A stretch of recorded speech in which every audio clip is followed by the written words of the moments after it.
No, I guess. The airport, right? So I have to wait.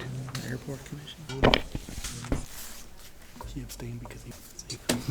Are we ready to start? Not yet, we're looking. Nine?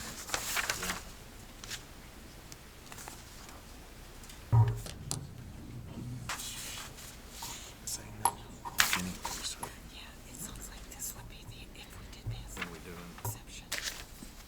Oh, there. Agreed. So. I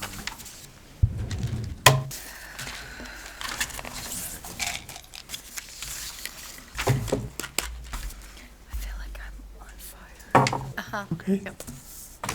Okay, so Mike, are we ready to start?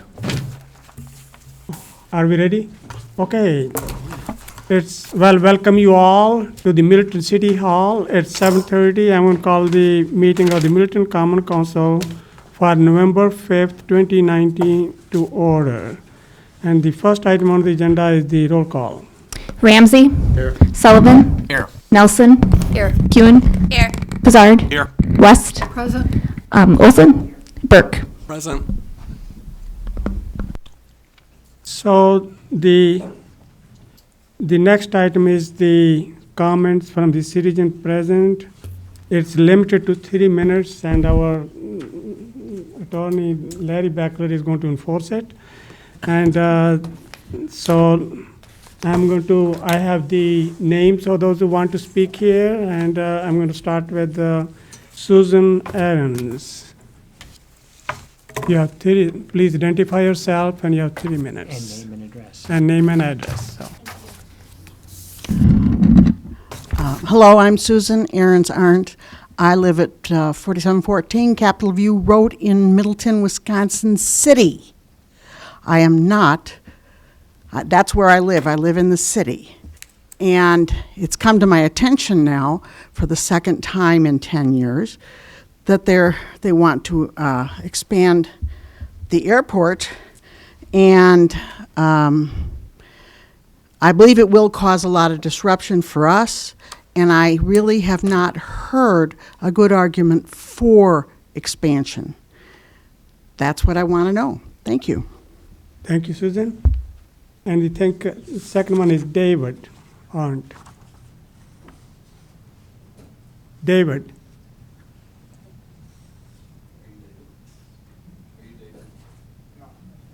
Would you like to speak? Oh, okay. Okay, all right. Okay, thank you. So the next one is Michael Mail. Michael Mail. Hi, Michael.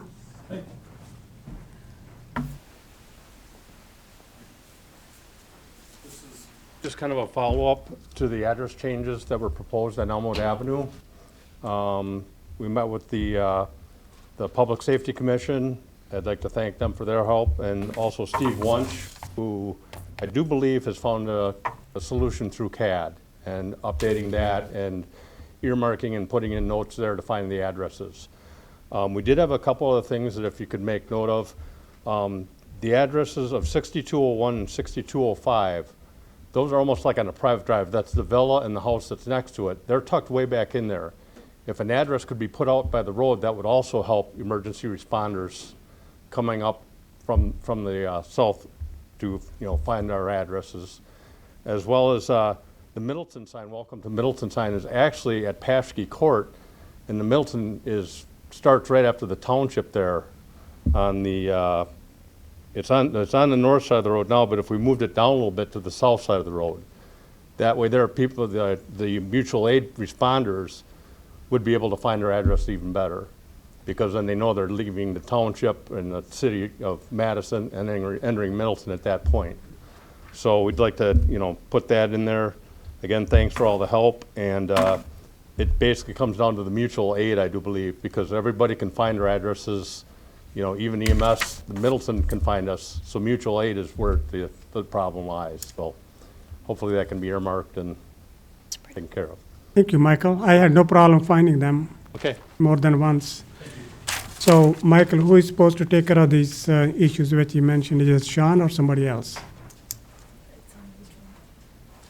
Well, in terms of the addressing, it's usually the property owner that takes care of that. But somebody got to I tell would them. defer to Sean on it.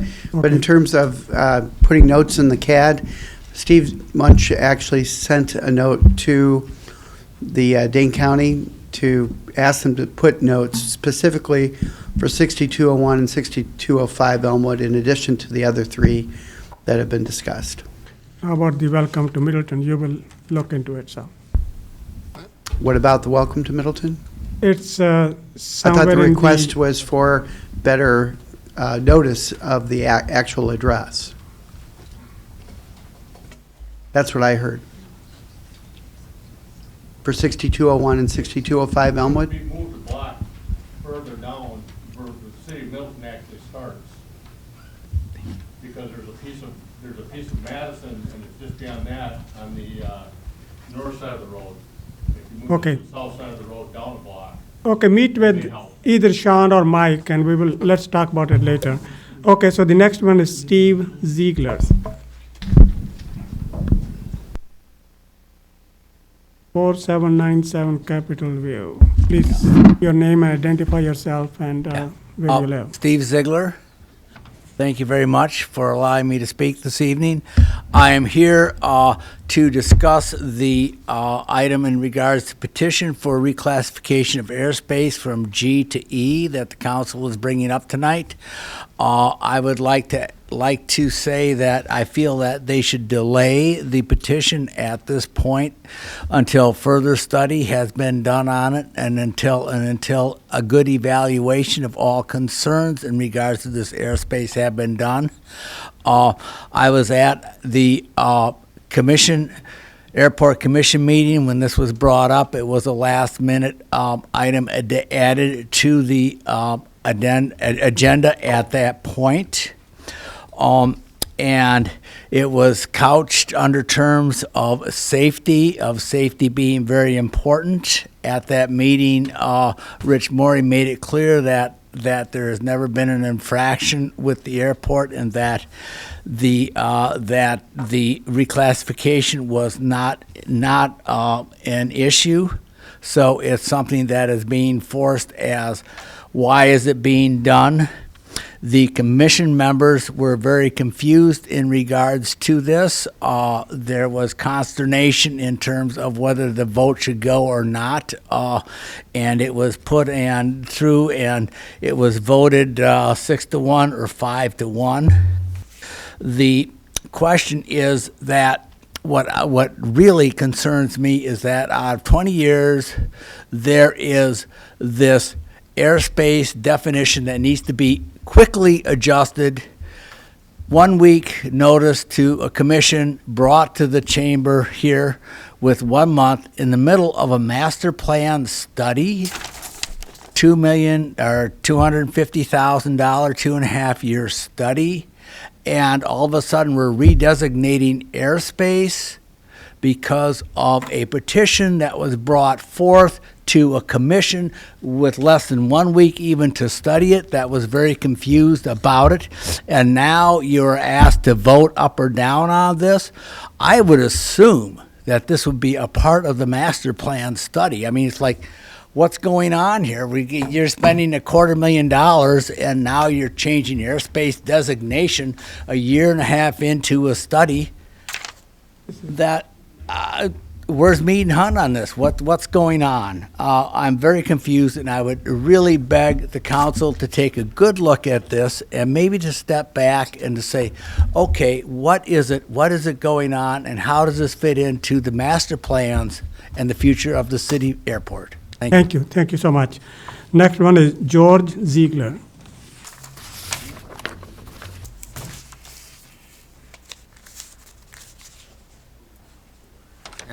Hey, my name is George Ziegler. I live at 4797 Capitol View with my parents part-time of the year.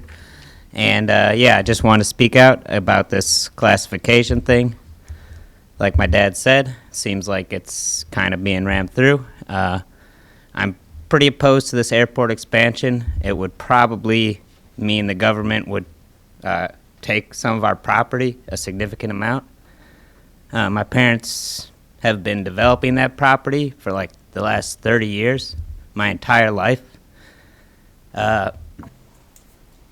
Like nobody has asked us about this, so doesn't sound like good neighborly at all for them to just kind of be ramming this through like they're doing. So yeah, I think we should delay this and really think about what we're doing here, who it's helping, and why we're doing it. Yeah, if any of you guys lived across the street and the government was proposing to just take your house and farm away, you'd probably talk about it too. Do what you can. Thank you, George. Next one is Janelle Meyer.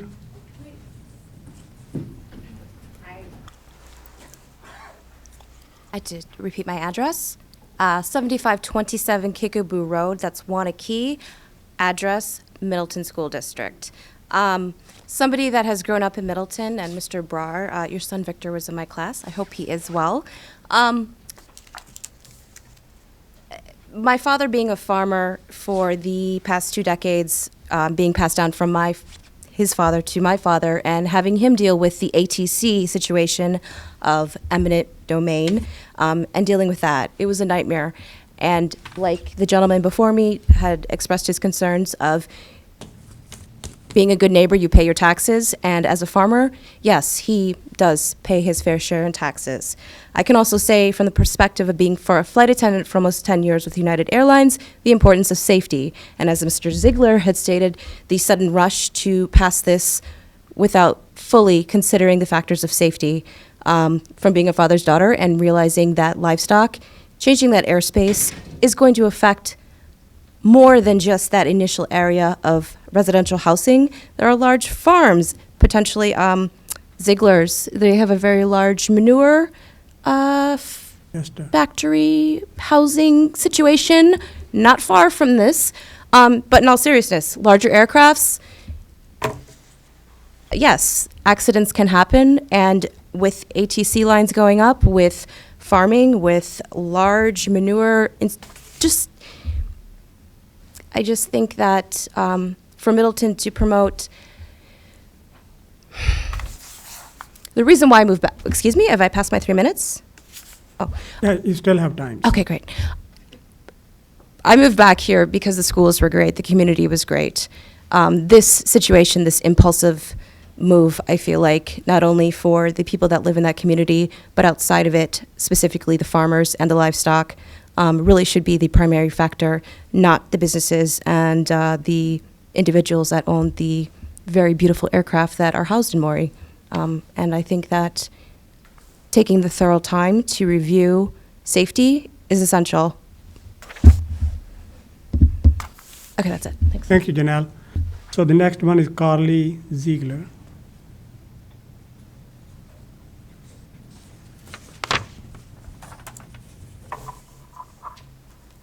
Carly Ziegler, 14 South Seagull Road.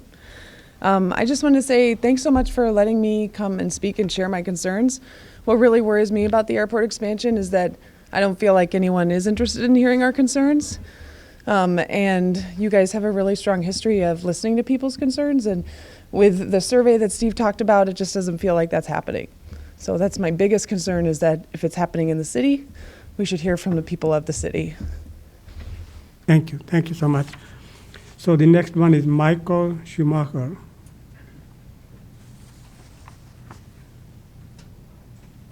Hello, my name is Michael Schumacher. I live at 6389 Rimmel Court. That's Dane, Wisconsin. I'm a landowner and a farmer, and I built my property with the guidance of the Ziegler family, who are like my parents. And I can talk to you about how our farms are all dying, or how much I love farms, or how much I love airplanes, but I really want to bring your attention to the fact that this entire process has been completely obfuscated from the citizens of Middleton and the greater community. So the first survey and this epic letter is completely against what you've done with when you wanted to get a new police chief or expand the Pheasant Branch watershed parks. You need citizen input for this. This is not for public safety. This is not for economic development. This is for private jets. And to change the airspace limits smaller pilots like myself and my roommate who are going to be taking flying lessons at Maury Field. This will limit our ability to take lessons and our ability to fly out of that airport. I think you guys need to really consider what you're doing here, and I think you need to listen to all of us and what we're saying. Thank you. Thank you so much, Michael. Next one is Andy Ziegler.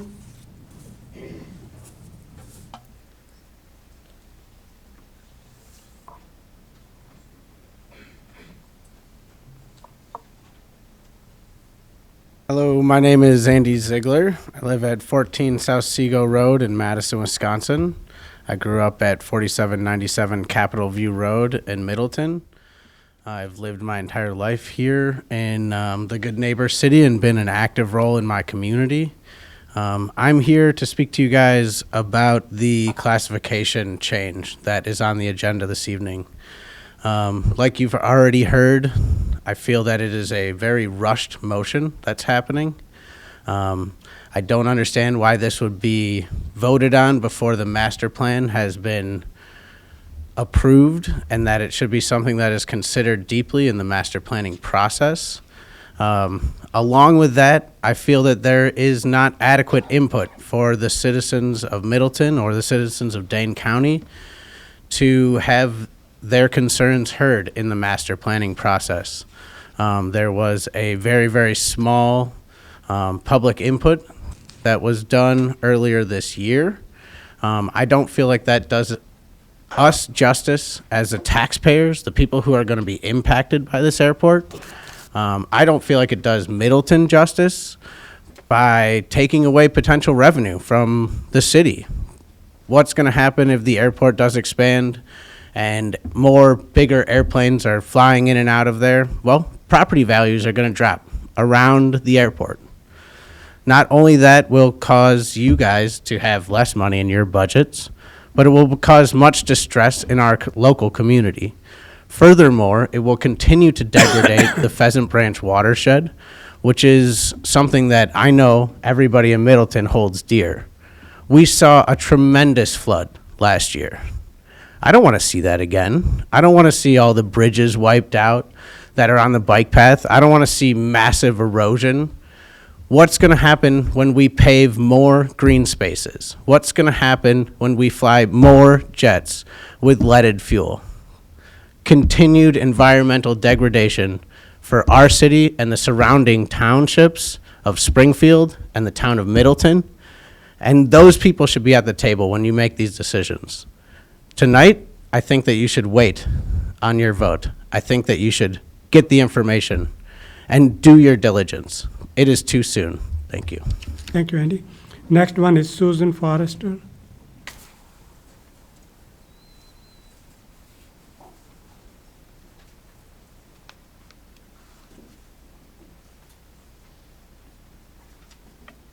Thank you for having us in an adjustable mic. I'm Susan Forrester, and I live at 6817 Elmwood Avenue. That's right over behind the Willie Street Co-op stuff. And I really like having them as a neighbor. They kind of reserve the parking places in so that I don't have the people that are leaving their cars at 11 p.m. to disturb my night, because they're filled by the Willie Street people before the nighttime people get there. Another thing I don't want disturbing my sleep would be airplanes that would be coming in at night, because they would have excess instrument being able to fly in then more at night and in the evenings. I really value the quiet spaces of Middleton, and that's part of why I live in Middleton rather than over the east side, closer to an airport.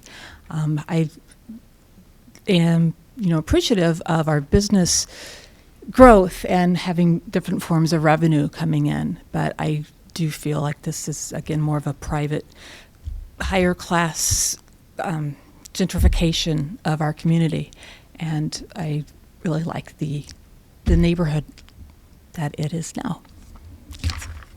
Thank you, Susan. So the next one is Arthur Cohey-Riggs.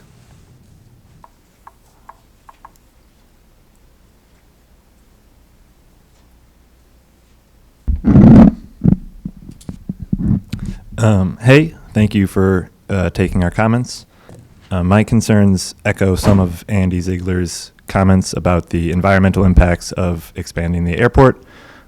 With more jets comes more de-icing in the winter and the chemicals associated with those, as well as any infrastructure that prioritizes private jet use. Private jets are the highest polluting form of transportation, and as a community that's making an effort to, I understand, go carbon neutral, it seems like a really backwards decision to make, and reclassifying this airspace to prioritize jet use seems like a backwards use of your power to work towards that goal.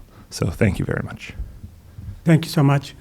So the next one is Jordan Connor.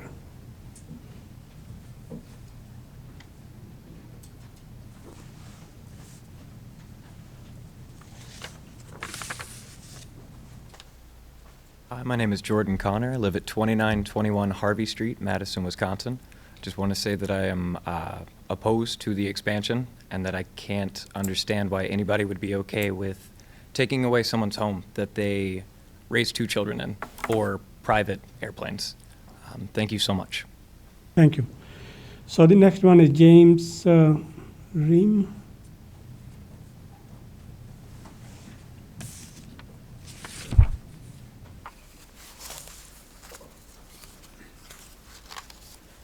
Hello, my name is James Ream. I live on Hillcrest Avenue, and I'm here to bring your attention to a couple things. I think this airport expansion is a bad idea for a lot of reasons that we've heard today. But one in particular really speaks to me. As a parent of a future Airport Road Montessori student, the idea of more jets flying 400 feet above, directly above the school, dumping more heavy metals where the kids are playing outside is unfathomable. So I think much more research needs to be done about the whole concept of an airport expansion in an area that's so heavily surrounded by residential areas. The other thing tonight is that the Airport Commission recommended you guys petition the FAA to change the airport from Class G to E. Now this is also a bad idea, in my opinion. For a city that, well, we pride ourselves on trying to go carbon neutral, this classification is going to discourage hobbyist flyers, experimental electric airplane flyers, from being able to use the airport. And as we know, the Dane County Airport is just 20 miles away, and that serves the needs perfectly adequately for this community. And that's all for tonight. Thank you. Thank you, James. So the next one is Barbara Bryce.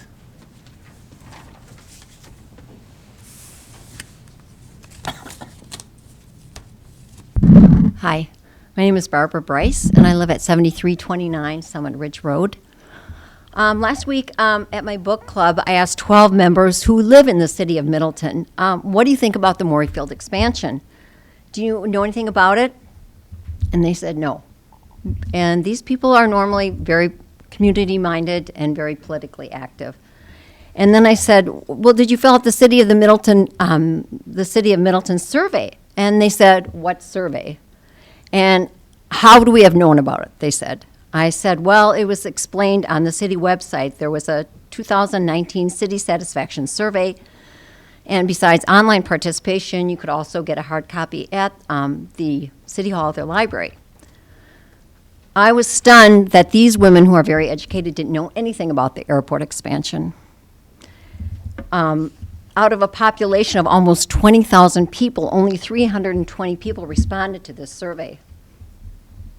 28% said they wanted more information. 39% said they would consider expansion, depending upon what is proposed on the master plan. And 33% said the airport is adequate.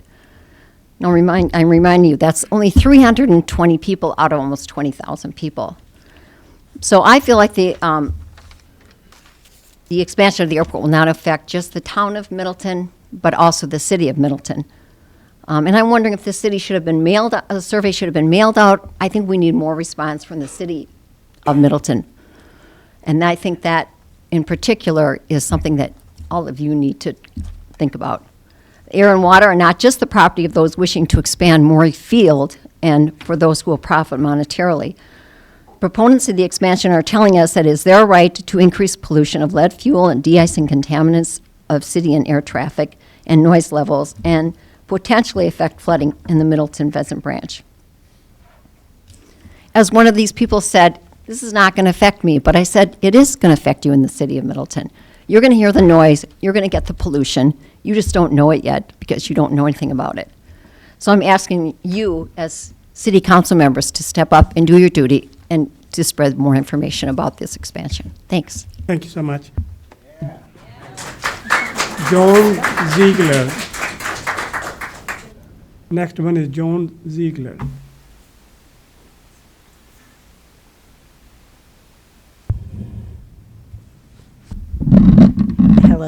Hello. Thank you. And this actually goes short enough for me. It's great. Thank you for having me here tonight and giving me the opportunity to speak with you. My name is Joan Ziegler. I live at 4797 Capitol View Road, and I'd like you to defer on the petitioning of the FAA to change the airspace from Class G to Class E. And I'd also like you to consider some questions in regards to the whole process that's going on with the airport. My first question is, in what world does it make sense to condemn farms over 100 years old and some of the most productive farmland in the world at a time when populations are burgeoning and food security is a real issue for many? On our farm, we grow food for the food pantry here, and it just doesn't seem at all rational to me. We've heard many people already say we're looking to be carbon neutral, and yet we're proposing to solicit a highly unsustainable form of private transportation. How does that make sense in our world? We know that in our watershed, we've seen extreme flooding and more frequent flooding. How in this world does it make sense to pave over land that helps to mitigate that problem? I asked you to consider these things and think and give us answers as to why in the world we are pursuing expanding hard surfaces, paved runways, and soliciting jet traffic at a time when we are all looking to help make this a better world. Thank you. Thank you so much. Really appreciate that. Thank you, Barbara. So the next one is David Bryce.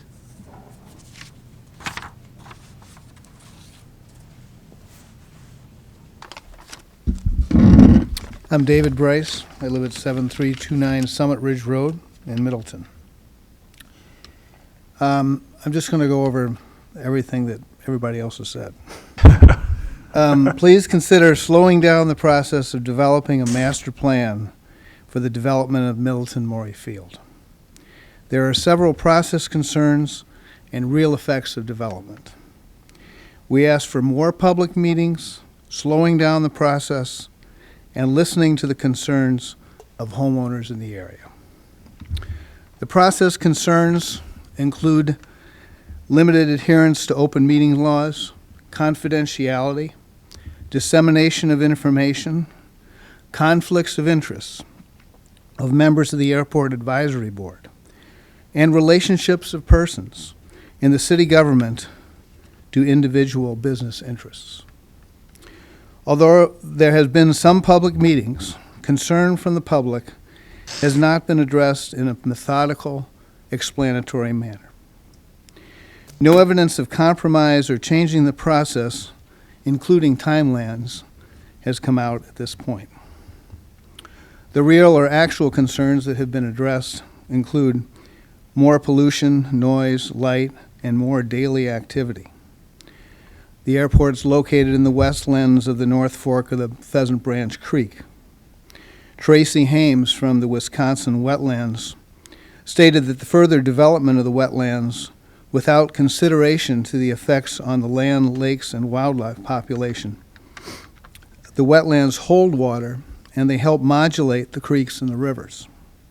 They prevent excessive runoff from heavy rains, which we saw causing the flood of Pheasant Branch Creek in April of 2018. There's decrease in farmland and taking over by eminent domain, which we've talked about. First in the step for development of a probable second commercial airport. Decrease in property values. Real and potential dangers of commercial and charter flights in the area. Faster planes, traffic interactions of planes in residential areas. There are plans in present to present information to the FAA and the BOA for funding. There should be full public disclosure regarding this. We recommend a 2-year moratorium be placed in effect by the Common Council to further study the impact and gather data from the citizens and residents. Thank you very much. Thank you, David.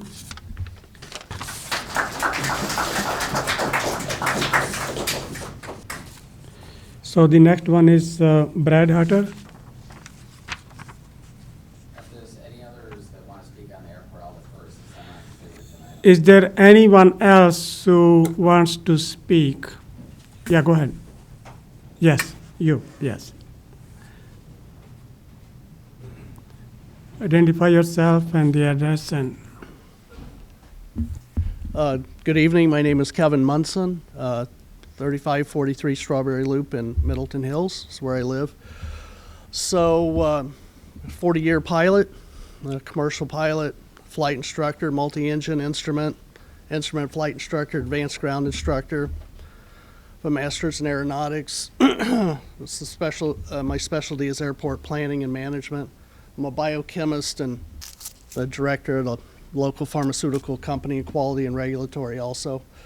I'm the person that brought up the Class E airspace, and hopefully have enough time to explain why I did that. It has absolutely nothing to do with the expansion, but it has to do with something that I witnessed one day right after I had a meeting in this building, and I came out and I saw a airplane. It was a cloudy day, the ceiling was about 500 feet AGL. The plane was flying about 100 feet below the ceiling, and I was really confused with this because I said that plane can't possibly be out here in the pattern because they need to be at least 500 feet below the ceiling. And so because the airport has instrument approaches, every airport I've ever flown out of and taught out of is protected by a Class E airspace. And all the airspace classifications, all of them are there to just to define weather minimums.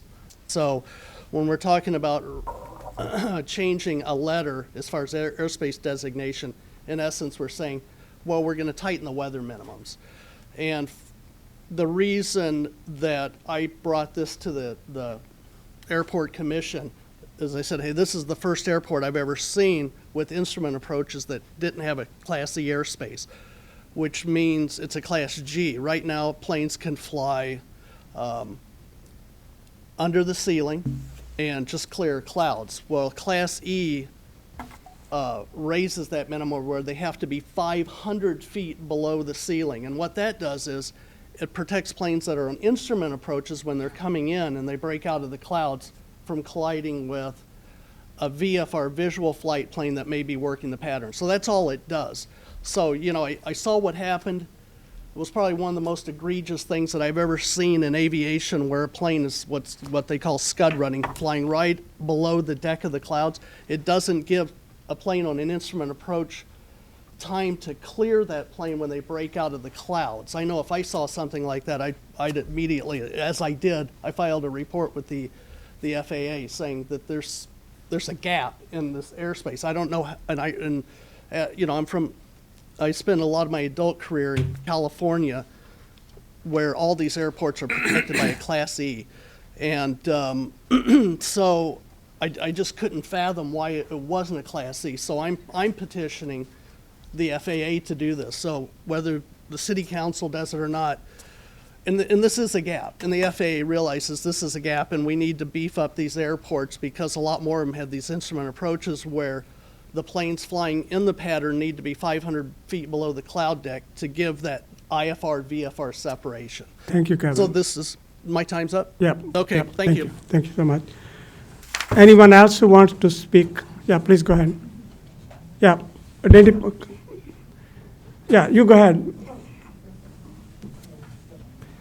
Maybe you can make a line on this side of, if you want to speak, you can.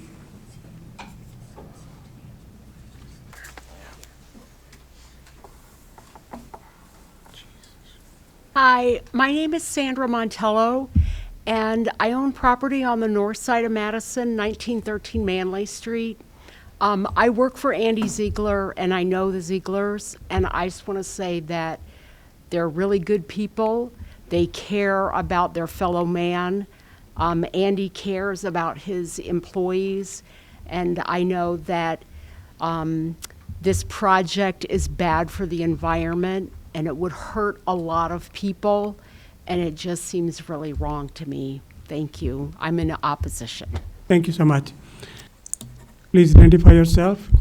Hello, I'm Willow Nevius. I live at 2853 Commercial Avenue in Madison, and we live right under the airstrip, and I already know how utterly horrible it is to kind of hear this, like planes flying over our house, and I've dealt with this for 9 years, and I can only imagine this being a whole new thing to people, especially the Zieglers, who are amazing people who have beautiful property, and there is no reason to have to destroy it just for the luxury of other people who have private jets. I'm opposed to it. Thank you so much.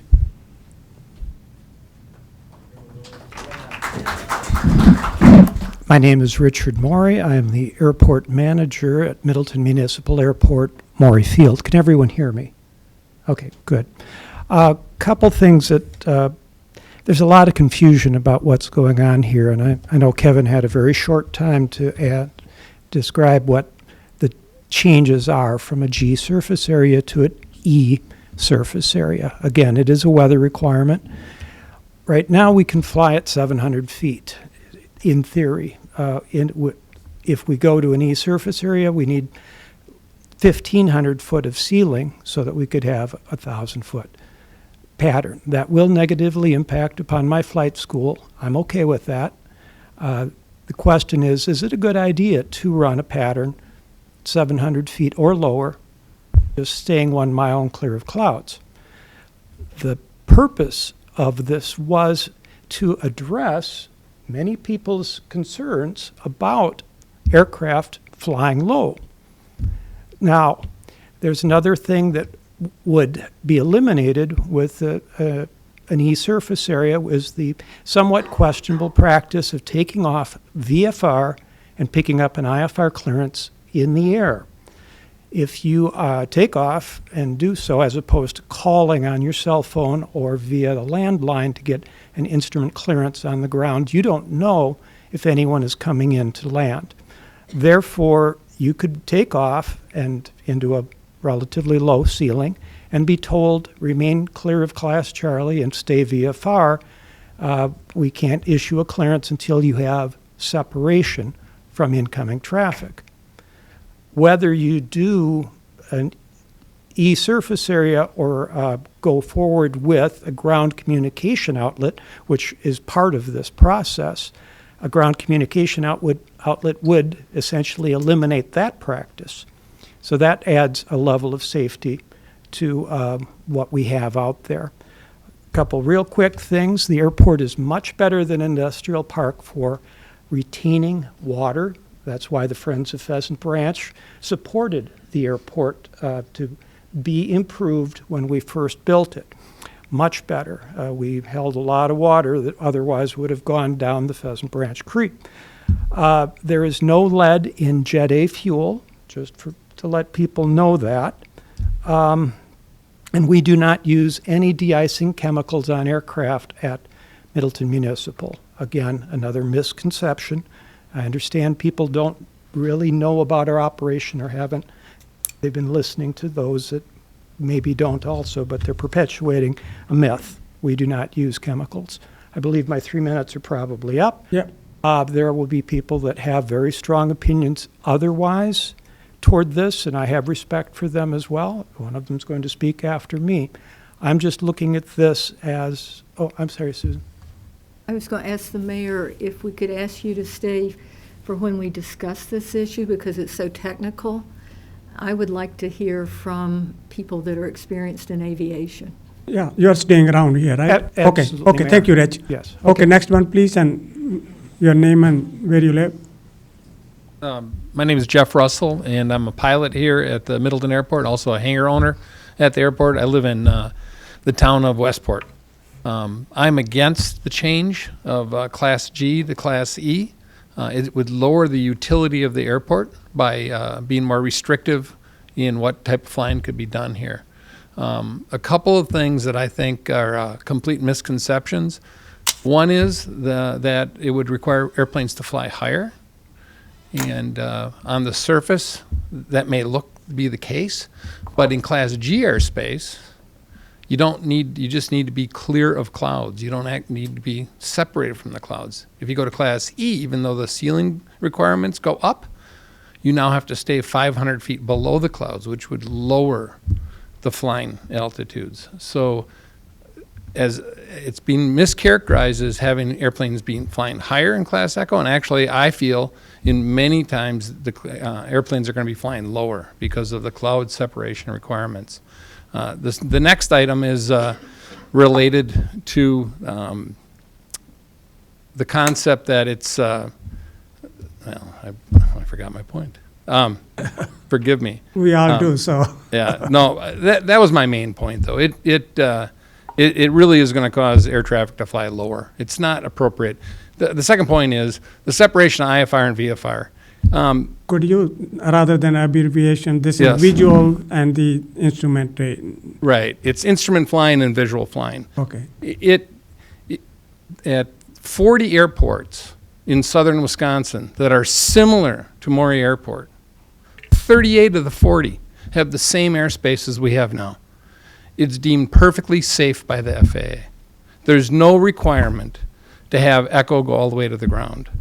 And at those are airports with larger runways, longer runways, and lower instrument approaches, which you could construe that there's going to be a bigger conflict there. They have the exact same airspace that we do now.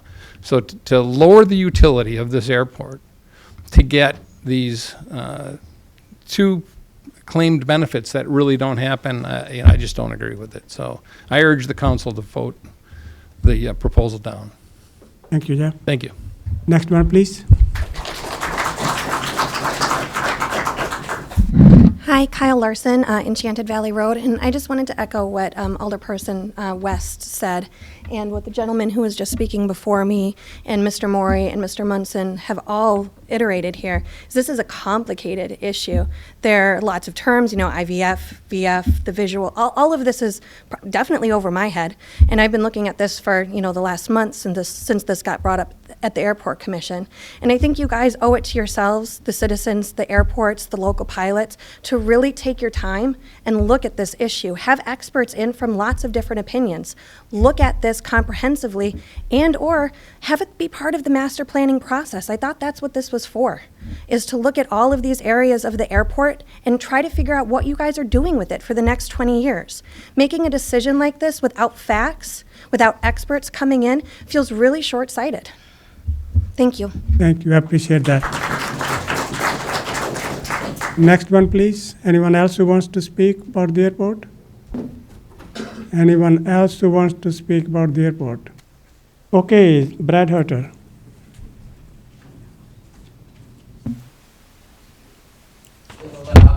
I'm not speaking about the airport. I am here to speak about the Parmenter redesign that's later on the agenda. And interestingly, though, I am speaking about some of the same kind of theories about some of the potential for taking of land and notice as well.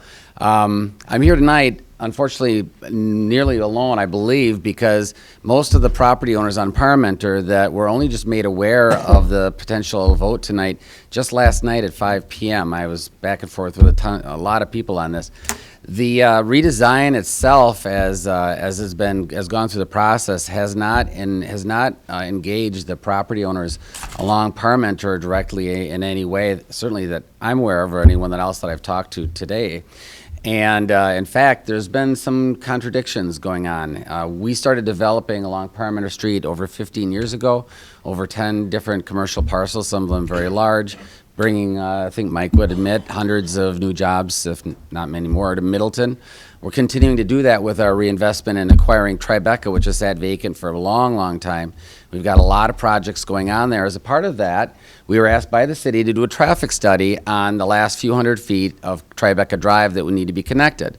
We agreed to do that. That's costing us $12,000 to $14,000 to study whether or not the last few hundred feet of connecting that single lane of Tribeca to Parmenter Street would, in fact, need to have extra turn lanes. Should it be a roundabout? What should the intersection be like? Makes sense. Do a study. Figure out how the addition of another 1,000 or so jobs to Tribeca as we develop that would impact Parmenter and the density there. At the same time, the city, however, is going through a process of expanding Parmenter, asking for, demanding additional right-of-way. In our case, over 12,000 square feet, which at the current price we have a purchase on would be over $250,000 hit to your budget. I'm not sure you knew you were voting on those types of numbers. And it would also, it's being done, this kind of expansion, this plan vote is being done without any traffic study being done by the city itself. So right now, the expansion is designed for Parmenter that's being supposedly voted on tonight that I'm asking to be delayed and looked at more thoroughly is being done without an assessment on whether or not continuing the single lane in this one stretch of Parmenter is going to ultimately, within months, if not just a few years, be highly overused as far as vehicular traffic because of the jobs that are going to be coming to Tribeca, in addition to the hospital expansion that we all hope is coming and so forth, and the other development that's happening in that area of Middleton. If the city of Middleton is asking us for a few hundred feet of Tribeca Drive to spend $14,000 on a traffic study to see how we should connect to Parmenter, I would think that the city of Middleton would want its own traffic study or join with us on ours to determine what 1,000 new jobs would mean to that street before it embarks on such a multi-million-dollar project to simply expand bike lanes and the boulevard and not actually add any new vehicular traffic. So, Brad, you were not informed? I would imagine that all the people along the road should have been informed that this was happening. If we received official notice of that, I was not aware of it. I'm sure it could be proven differently, but I think the mad dash of emails that were shooting around today from Terrence and JT Klein and others would seem to indicate that maybe there was a disconnect on some communications on this. So I'm on merely the traffic study alone, I would ask the council to consider, do you want to vote on the redesign of a road that's going to expand Parmenter Street in this one section that is contrary to the master plan that's been in place for over 15 years, which always contemplated double lane Parmenter all the way up to the Highway 12, from the new roundabout down by Pheasant Branch all the way to the roundabout. That was contemplated as a double lane in the TID district when it was created. And the documents of the TID, which contemplated using TID dollars for the infrastructure of that road, and the discussions we've had for years about the expansion of that road, even to the point of working with Springs on a potential T grant, a transportation enhancement grant with the DOT, to help with bringing those 4 lanes, so it's 4 lanes all the way from the highway to where it's currently 4 lane. And if you proceed and take a vote on this before you assess what the impact of additional jobs in the development of Tribeca is, I think the city might be setting itself up for a major renovation of a road it just completed just within a few years. Take some time, get a study done. Let's look at what the impact of the traffic is going to be. Let's do it right. I've always worked with Mike in the city on additional right-of-way and infrastructure if it's done properly and with the best kind of foresight possible. Thank you, Mike. I fear this isn't being done that way. Thank you, Brad. Thank you. Okay, anyone else who wants to speak on anything? Anyone else who wants to speak? Okay, all right. So I'm going to close this part of the meeting, and the next item on the agenda is the approval of the consent agenda. So moved. Second. All those in favor of the approving the consent agenda, say aye. Aye. Anyone opposed? So the motion passes. So the next one is the proclamation. Would I have that, Bill? What?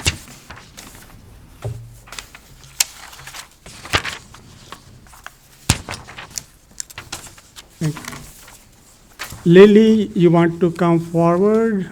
Lily is the one who brought this suggestion.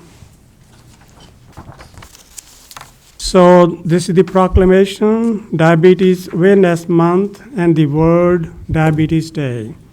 Whereas with more than 30 million Americans living with diabetes and additional 84 million people at risk for developing type 2 diabetes, diabetes affects people across the country and remains a pressing health concern.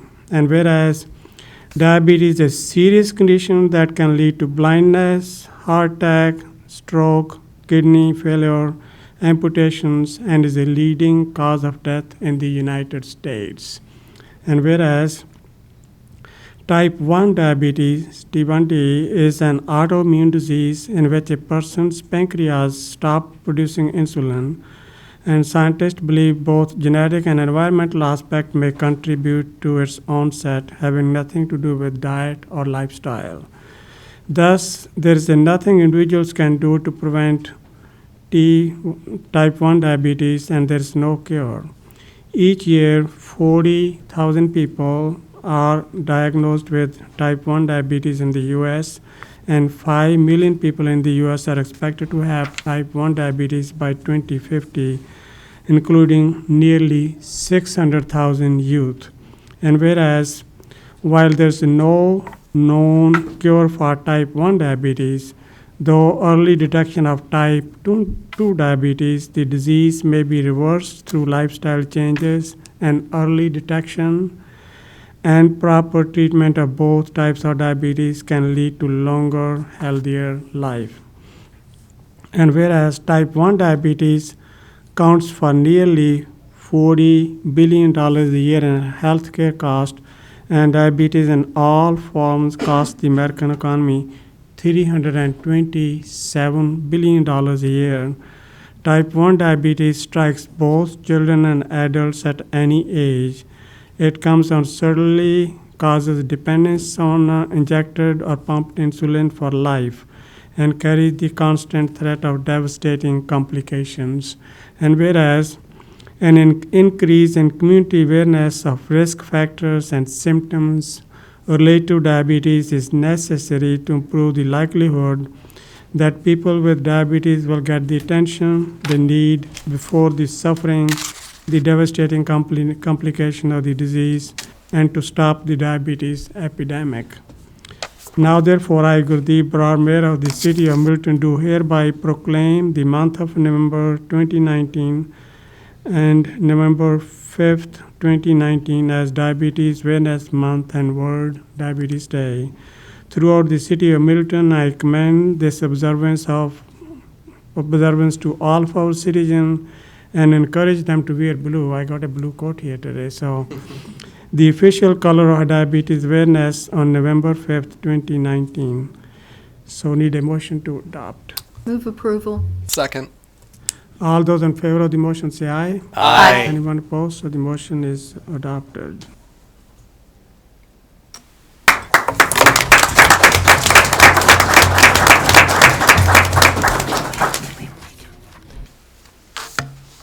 Thank you, Lily. Great job. It's, yeah, you can- Thanks so much.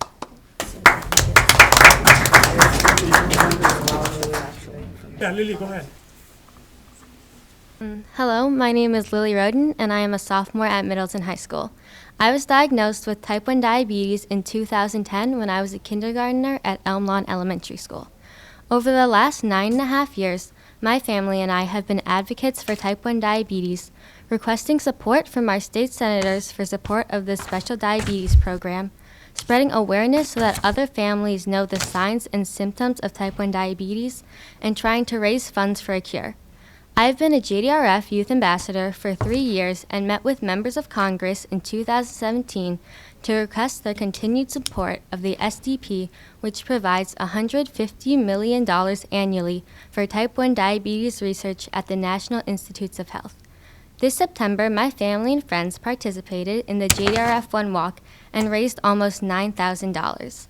In the last 9 years, we have raised over $100,000 through walks, rides, and galas for JDRF, which is the leading global organization that funds type 1 diabetes research. I hope that by raising awareness about type 1 diabetes, more people will recognize the symptoms to prevent misdiagnosis, and that more people will understand our need for a cure. It is also vitally important that our lawmakers understand that access to insulin is a human right.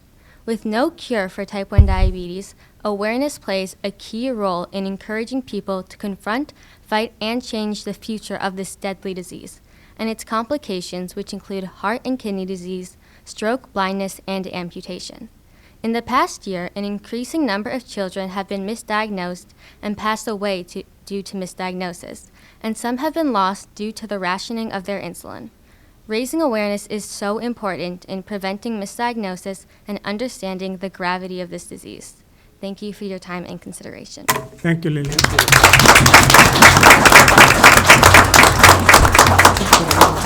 a lot of people waiting for this one, right?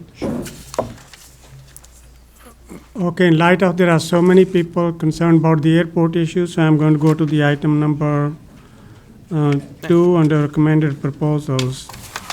Petitioning FAA to change airspace from Class G to Class E. I would like to make a motion to refer this back to the Airport Commission for further discussion. Need a second? I'll second, at least for the purposes of discussion. Okay.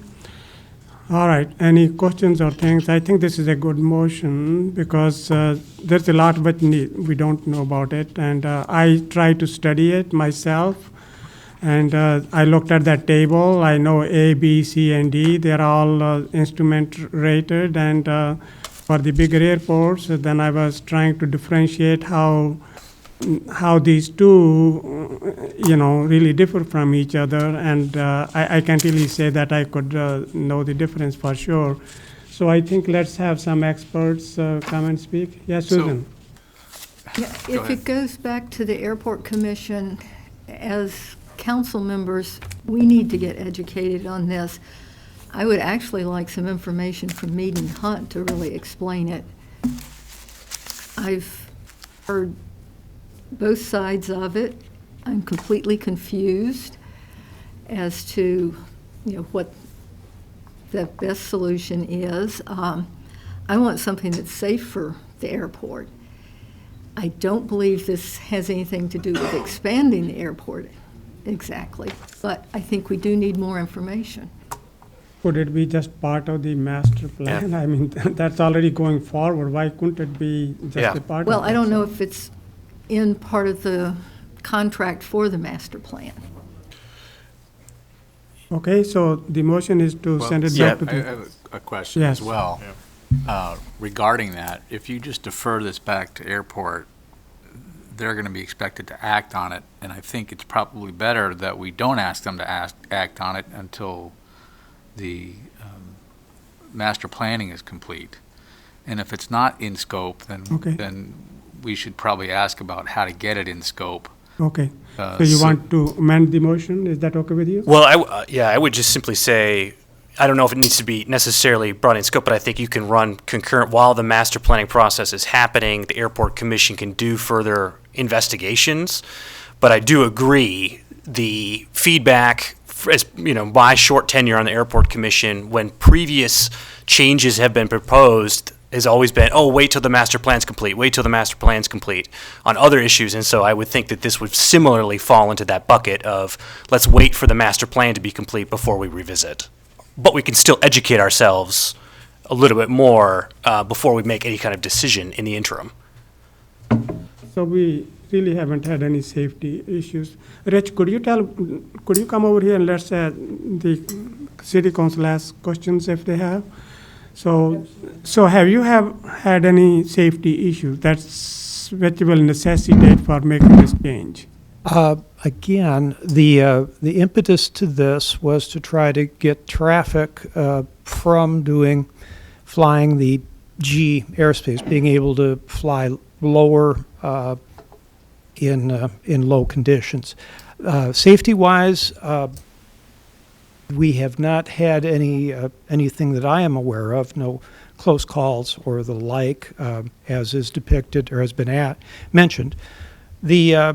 What I would like to be able to continue to do is look toward getting a ground communication outlet on the facility where we could speak directly on our radios to air traffic control, which is Madison, they control the area, or Chicago that takes over that frequency in order to be able to get our instrument clearances on the ground. This is independent of changing airspace. It would be a modification of our existing scope of services. I'm failing on what I need to say, but as we've gone along these last 12, 14 years by simply modifying what we have existing to be able to continue to do projects out there versus redoing another master plan. I'd like to consider that go forward. I don't know that it would eventually need to come back here because it would be a project. It is eligible for funding, and it would enhance the utility of the airport for all users. So is that in the budget for 2020 then? We can certainly add it. I see Dan's shaking his head. He always shakes his head. It isn't in that. Okay, Emily has a question. So. No, but it is something that we can certainly petition for 21 or 22. But why not 2020? What's the problem? Why don't well, if not budgeted. Well, budget is still in the process now. Okay. Yeah, Emily.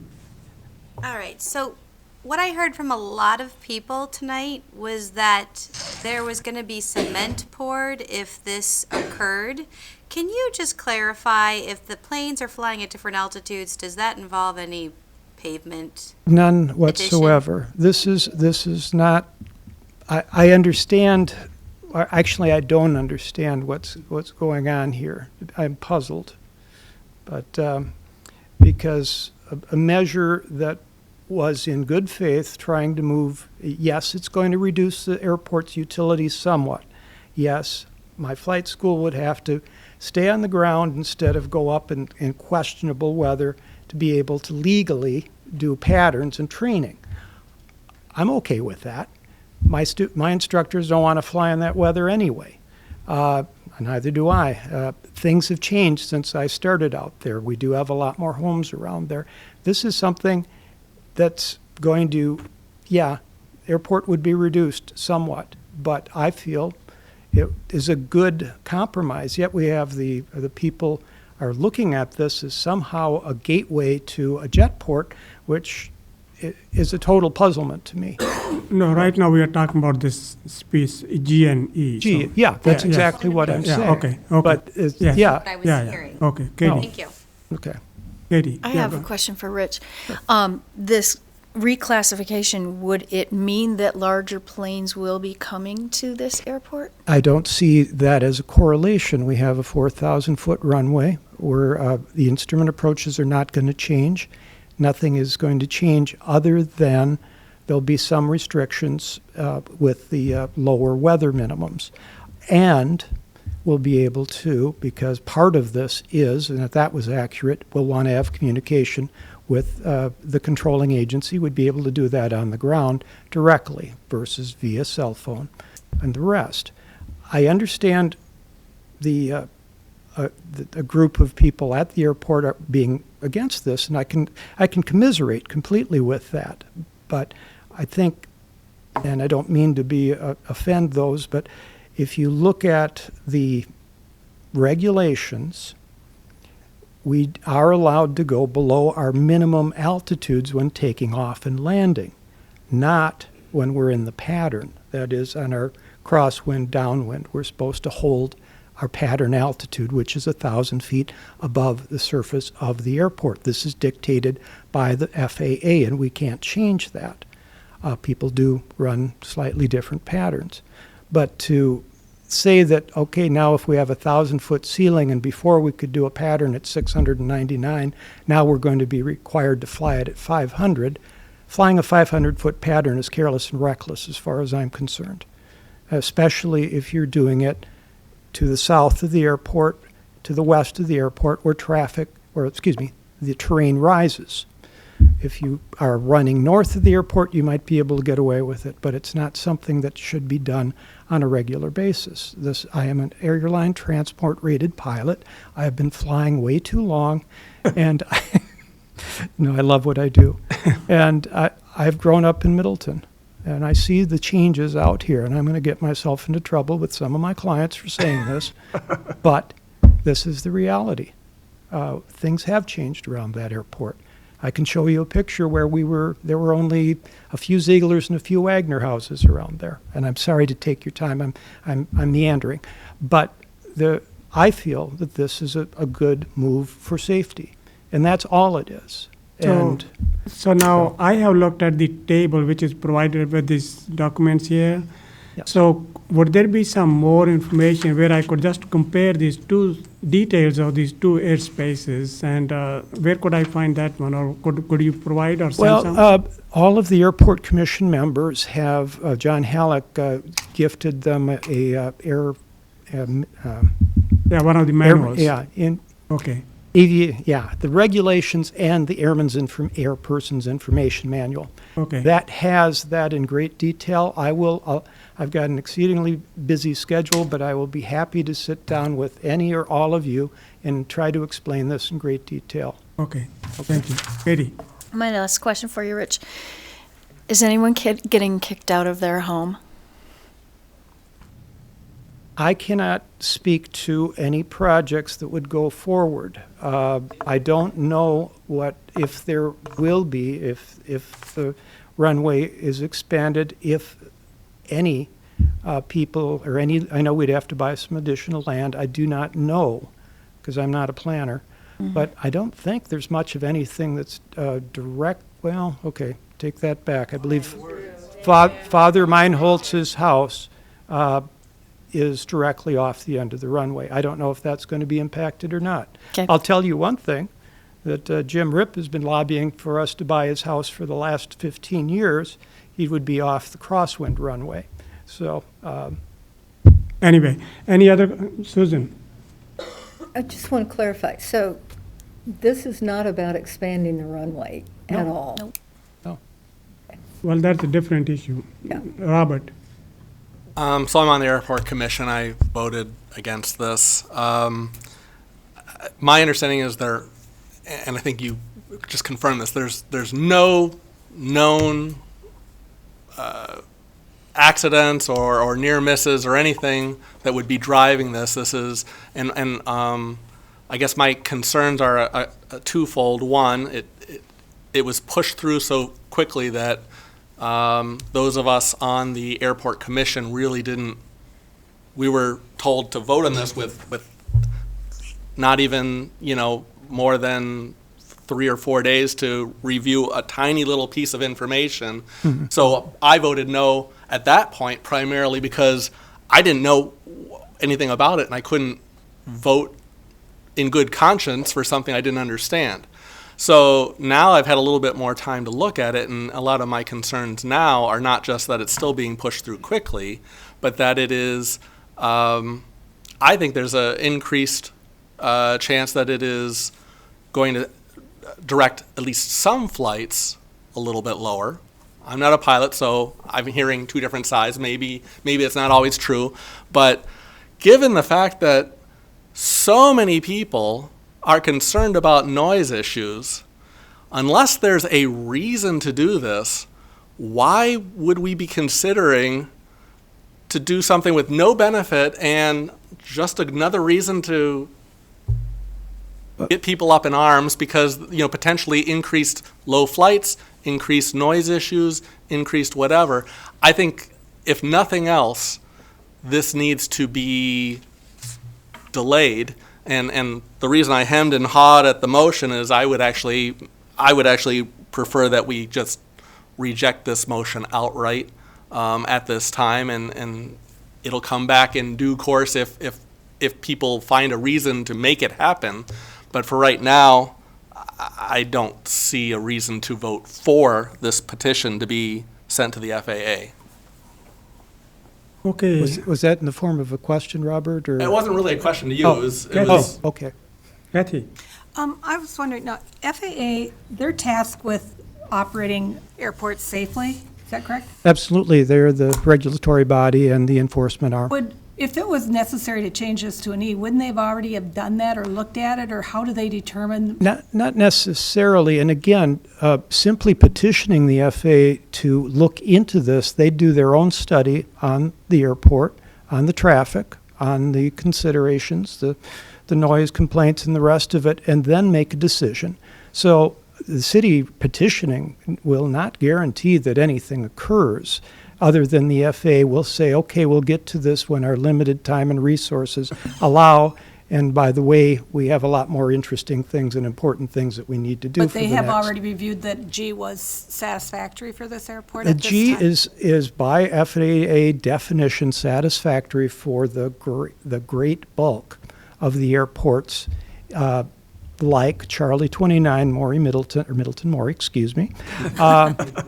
Many years of habit. Okay, but yeah, it's adequate. Again, Kevin explained, another airport commission member explained why he made this request. Is there was an aircraft lower than 1,000 feet over downtown Middleton, and technically that was illegal for that aircraft to be there. But we've had some complaints about things like that. So that means enforcement. So you could still change the airspace unless you're enforcing it. I don't know who will enforce it. So we cannot enforce it. Only the FAA can enforce it. And if it's legal, then the FAA won't enforce it. If it's a Class E airspace where that isn't illegal or isn't legal, then the FAA can enforce it. Then there can be an enforcement action taken. But no, this is not a public comment. Now you had plenty of chance. So sorry. Yeah. Okay. So any other questions for Maury? Rich Maury? So, okay, so the motion is to... Refer back to Airport Commission for further discussion. Okay. There was a second, so are we ready to vote? So, just to clarify this, what is your expectation for return? So The deferral goes back to the airport. Yep. Which means that they need to act on it. So conceivably, this could be back here in 2 weeks, depending on when the next motion or next meeting is. 4 days or 2 days. Well, the next airport meeting is coming soon. It will be at least a month. It's Thursday, yeah. So the other thing is, I had conversations with other Airport Commission members who did vote on this and who would prefer more time to deliberate amongst Airport Commission themselves, who didn't feel like they received enough time in order to fully deliberate amongst ourselves and make a decision. How close was the vote? Was it like 50-50? No, it was 5-1. Robert was the only one to vote against it, so. Okay. I just feel like we're setting ourselves up for a repeat performance in 4 weeks. Yes, and I appreciate everyone that engages in democracy and came out tonight. Love that, but I don't want you guys to have to come back if we're going to have the same conversation. I just as soon not come back, to be honest. But. Okay, so do you still want to, well, all right, so let's take, yes, Robert. Can I propose an alternate option? Yes, you can. I would make a motion that we defer this and or table it maybe is a better word. Defer? Is defer the right word? Yes. You're better. You're better off tabling this until such time as the master plan is complete. Okay, so that would be my motion to table this. So need a second. Second that. I'll second that. And so Larry, it's up Okay, to you so now. a lot of seconds here, so. Which of these motions has priority? Deferral This motion to table. Yeah. Okay, any further Could we discussion? clarify, Mayor, what Yes. the motion is? The Mark motion is to- suggested a motion. I didn't hear Robert complete. Robert, could you please complete your motion? Asking a lot, but certainly. Oh, All I heard you say was to table it. Mark suggested tabling it till after the master plan. I think we need clarity. I would make a motion to table this until after the master plan process has gone through, or until we choose to untable it. And Kathy, you okay with that? Yes. Okay, any further discussion? If there's no further discussion, all those in favor of the motion say aye. Aye. Anyone opposed? So the motion passes. Go and celebrate, guys. Thank you for coming.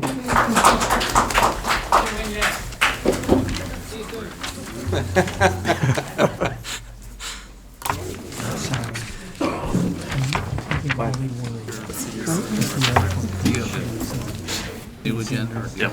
Yep. Right, because the old agenda that's already in. Yeah. Sorry about. No, yeah, it's fine. It's fine. Same overall result, basically. Yeah. It'll come back up in airport commission, I'm sure, eventually. Yeah. I wanted to plant the seeds. Okay, I was. Right, so here's the difference, right? Yes, Susan. This Can is we the take up agenda next that the was on the numbering packet. on This Elmwood? is Mike's meeting. Which one? The numbering of houses on Elmwood? Business isn't until. Elmwood, way back. okay. Miscellaneous 1. All right. Where So is, I'm not what sure is that which one number? Miscellaneous number 1. Page 59 in the documents. Okay, miscellaneous number 1. Thanks, I got it. Okay, thanks. Okay, miscellaneous number 1. Reports from Public Safety Committee, Fire Commission, and EMS Commission, and Common Council direction concerning addressing problems on Elmwood Avenue. As far as I know, everybody says keep as they are, so need a motion. I move that the addresses stay the way they are. Second. Okay, any questions? Yes, Susan? I would like to modify that in that we make a motion to direct, I think it's our IT department, to send appropriate information to the Dane County Emergency Management Office so that they can get the addresses in a correct way when they're, when someone has called in and is asking for a response. Because it was really clearly pointed out at the EMS Commission that if we are relying on mutual aid, they're coming from Madison without having correct information being received from Dane County, the ambulance will be coming up Old Middleton Street, I think it is, realize that the numbers have changed and are very likely to turn around. So we've got to get the problem fixed. Okay, absolutely. So I think that's what we need to be voting on, is directing that this gets fixed. It's not changing the addresses. Yes. It's changing the information. to Dane County Requesting the Emergency. Dane County to correct their information if they haven't. Chief, could you Updating address their- that? It has been done, okay. So then there's no need to, Chief, has it been done? I took care of it today. Okay. Excellent, Okay. excellent. hey, let's give him a big hand. Thank you, Steve, good job. Okay, all right. Any other further discussion? Yes, Katie? Yeah, should I amend my motion to include making 6201 and 6205? Is that the correct numbers? No, Sean will take care of it, I think, I'm sure. whatever Oh, okay, that- so we don't have to worry about that in the motion. I guess part of what I'm dealing with. Okay, all right. Okay, From go my ahead. tiny corner of the Go world. ahead and say whatever you need to say. We have an ordinance that says I will send out letters and demand change. Someone can appeal it to the council. I get the sense that the council will be happy to overturn that if CAD can be upgraded instead. So we have a system that's set up to generate paperwork and spend time and cause angst. What I'm wondering is, should we change the system instead? John, are there any other places you know in the city where there's this address jumble? Well, no. We don't go looking for trouble. Sometimes it just comes. But what I'm saying is Yeah. the solution to repeal the ordinance? I mean, if you don't have I a don't mind problem. saving the ordinance because if someone's having trouble with their address and they bring it to my attention, I don't mind looking into it and resolving it. I just think if we flip the script, people in a general sense will be more satisfied and maybe a little bit happier. And we'll still have a mechanism then to change those addresses. Okay. But instead of me, sending out a letter demanding something, they can send a letter to me requesting something. Yes, Emily. I support that because it came up in public safety. Okay. We talked a lot about what is the actual scope of the city and can there be a voluntary system? And it didn't move forward to our language, but I appreciate that Sean brought it up. So Okay. the Public Works Committee had supported a motion to that effect, like, let's change the ordinance. And these three are sort of symptomatic of a much bigger, potentially bigger problem that just doesn't surface very often. But when it does, let's have addressed it. Yeah, I would also like to suggest, is there a way to contact the nursing home, 6201? Is that the address of it? Yes. And 5. And yeah. 5, so that they will put out on the street the actual number, so it's very visible. That's a separate part of It's that a separate same issue, ordinance, yeah. But it's really important that. Like rural fire numbers, you have to Yeah. have them right at the road. Well, it's the same as on your house. You need big numbers that stand out against the background. The neighbors across the street from me, I have a real issue with their numbers because it's dark blue on a dark brown background, and Talk to you them, can't Susan. see them. Talk to your neighbors, fix them. I will. They'll be looking at mine, because mine are easy to see. But we do need to get, this is a citizen thing, but to be sure they're notified at a very important place that has a lot of, Steve, I know, goes to there a lot, so, just in terms of public safety. Yeah, the display is a different part, and I don't propose touching that. Yeah. Okay, But, so well, we- I'm encouraging these two residences. Yes, Yeah. I have a To note get some- already based on Good. that earlier discussion. Excellent idea. Yes, Robert. So we have a motion second, but would it help to have some type of a referral to L&O then to discuss how to change the ordinance so that we don't walk into this problem again? That could be a separate motion, right, or could be? part It of- could very well be a second Okay, motion, I would okay, so think. all right, let's vote on this one, and then you can make that motion. So all those in favor of this motion What's the motion? Motion is to keep the numbers on Elmwood as they are. Okay, thank you. Any other further discussion? All those in favor say aye. Aye. Anyone opposed?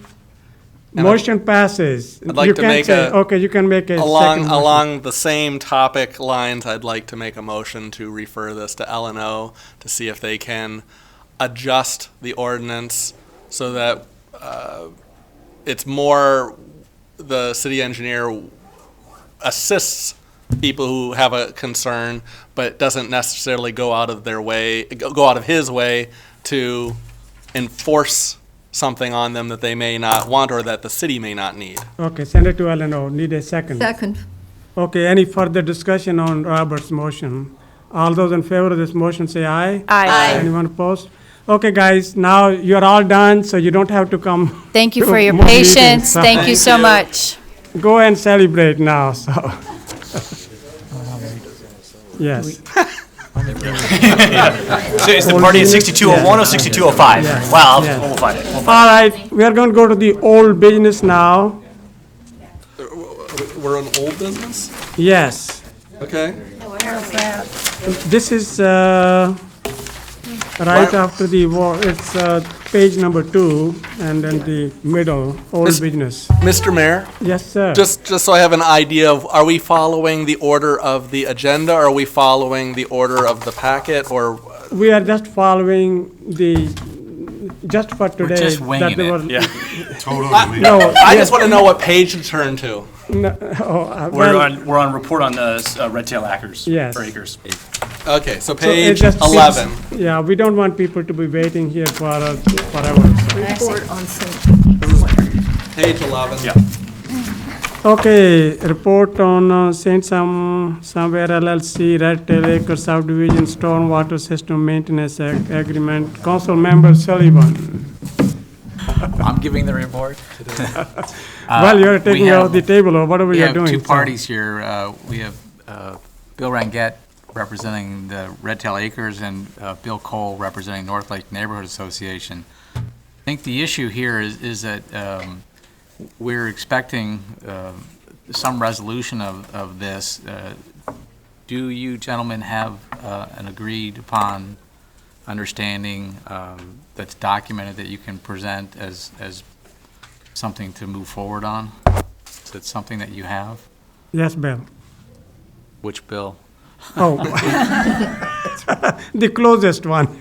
I'm Bill Cole. I'm with North Lake, the president of the Neighborhood Association. We have, Mr. Rangett and I met, we reached an agreement. That is in an email that was sent to, I think you, the mayor, Yep. the city attorney, and Alder Sullivan. Mr. Erlinson, Mr. Rangett's attorney, and I are working on a formal agreement. We have not done that yet. So we don't have a formal agreement in place, but we do have my email to Mr. Beckler reciting the 8 points in our agreement, and Mr. Erlinson's email to Mr. Beckler agreeing that they're in agreement with that. So you I trust think each we're all other. on the same sheet of music, but we don't Okay. have a formal document for you tonight. So that's in the process, so. Yes. Okay. Is that okay with you, Mark? Well, no, let me let Okay. Larry speak first. I haven't seen anything from Mr. Erlington. Good, it's good to shake hands, so. Yeah, so I represent Mr. Rangett and his entities in relation to this matter. There's 8 essential points in Mr. Cole's email to Mr. Beckler, and to the extent that it's relevant to what you folks are doing now. There are 2 points. One involves he's going to actually acquire an easement, Mr. Rangett is, and install additional riprap to help take away velocity issues as it concerns stormwater. And he's going to pay for that easement. The installation will be next May. The design will be approved by a North Lake engineer. Mr. Rangett's going to reimburse North Lake for some of those costs.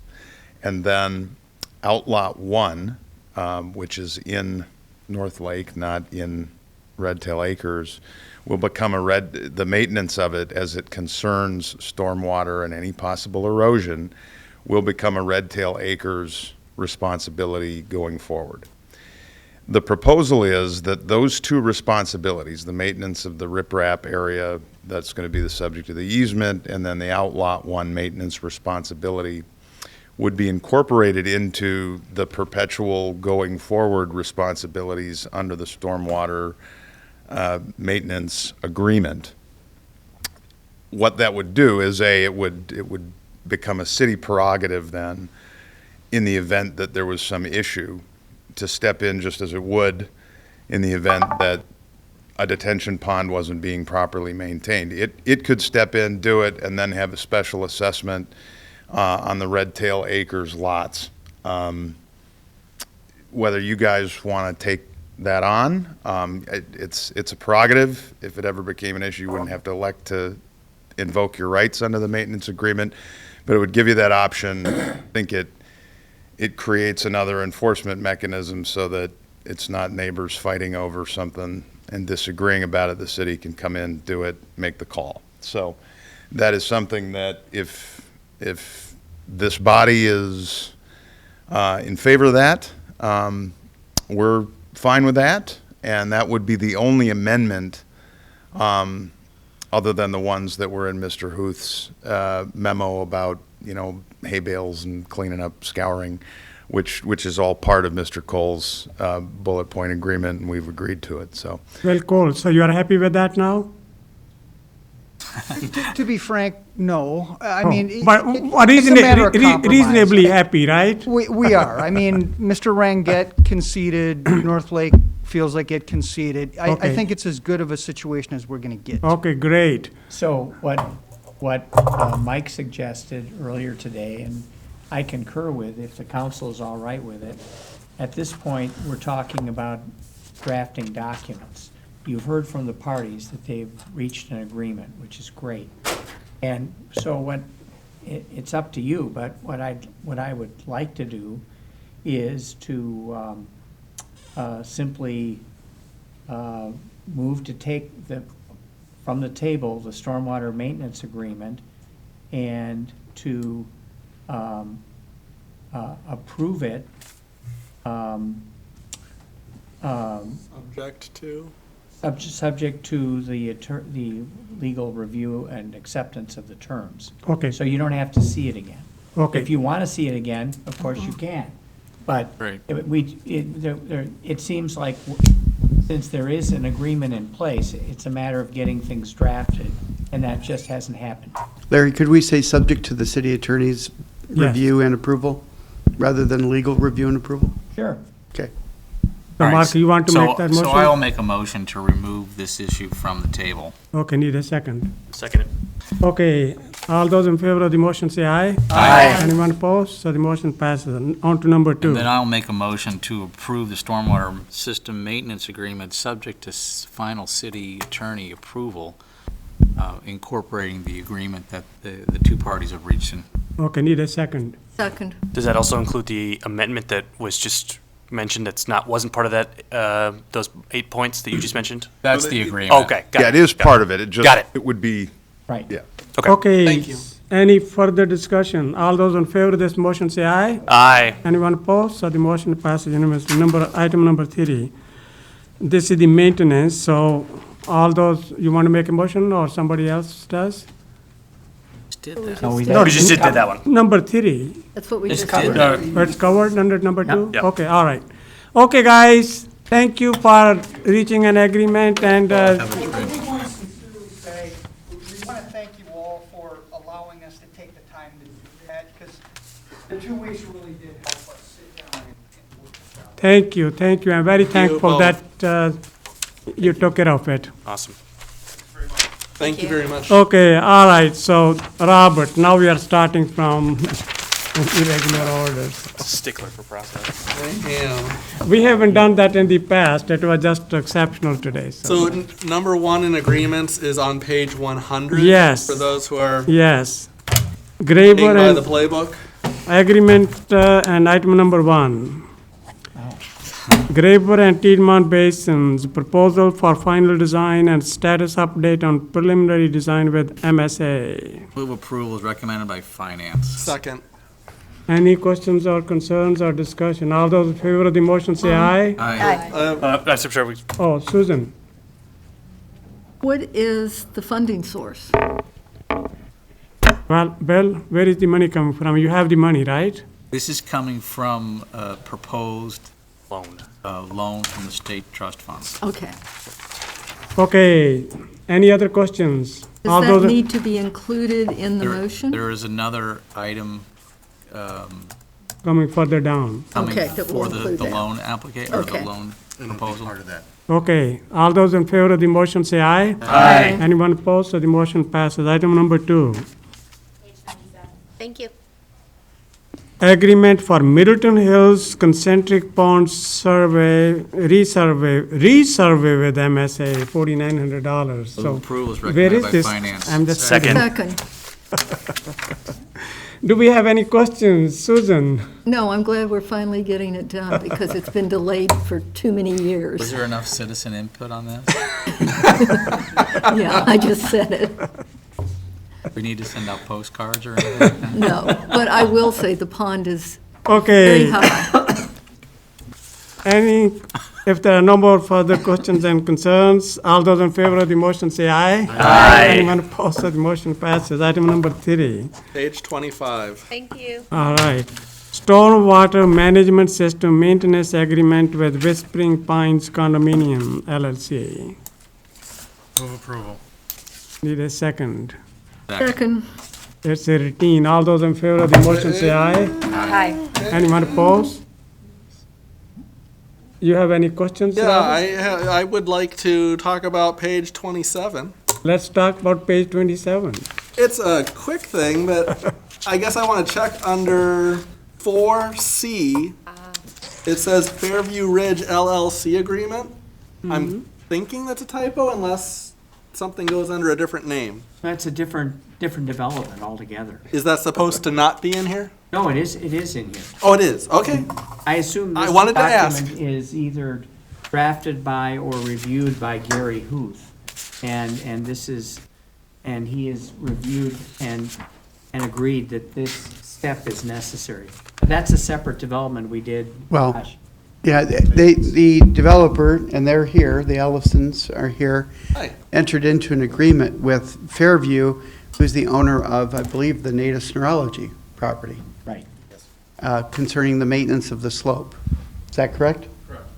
Okay. That's why it's in here. I just needed that clarification. Thank you all. Further questions, Robert? Okay, all those in favor of the motion to approve the stormwater management system for Whispering Pines condos, say aye. Aye. Anyone opposed? So the motion passes unanimously. Item number 4.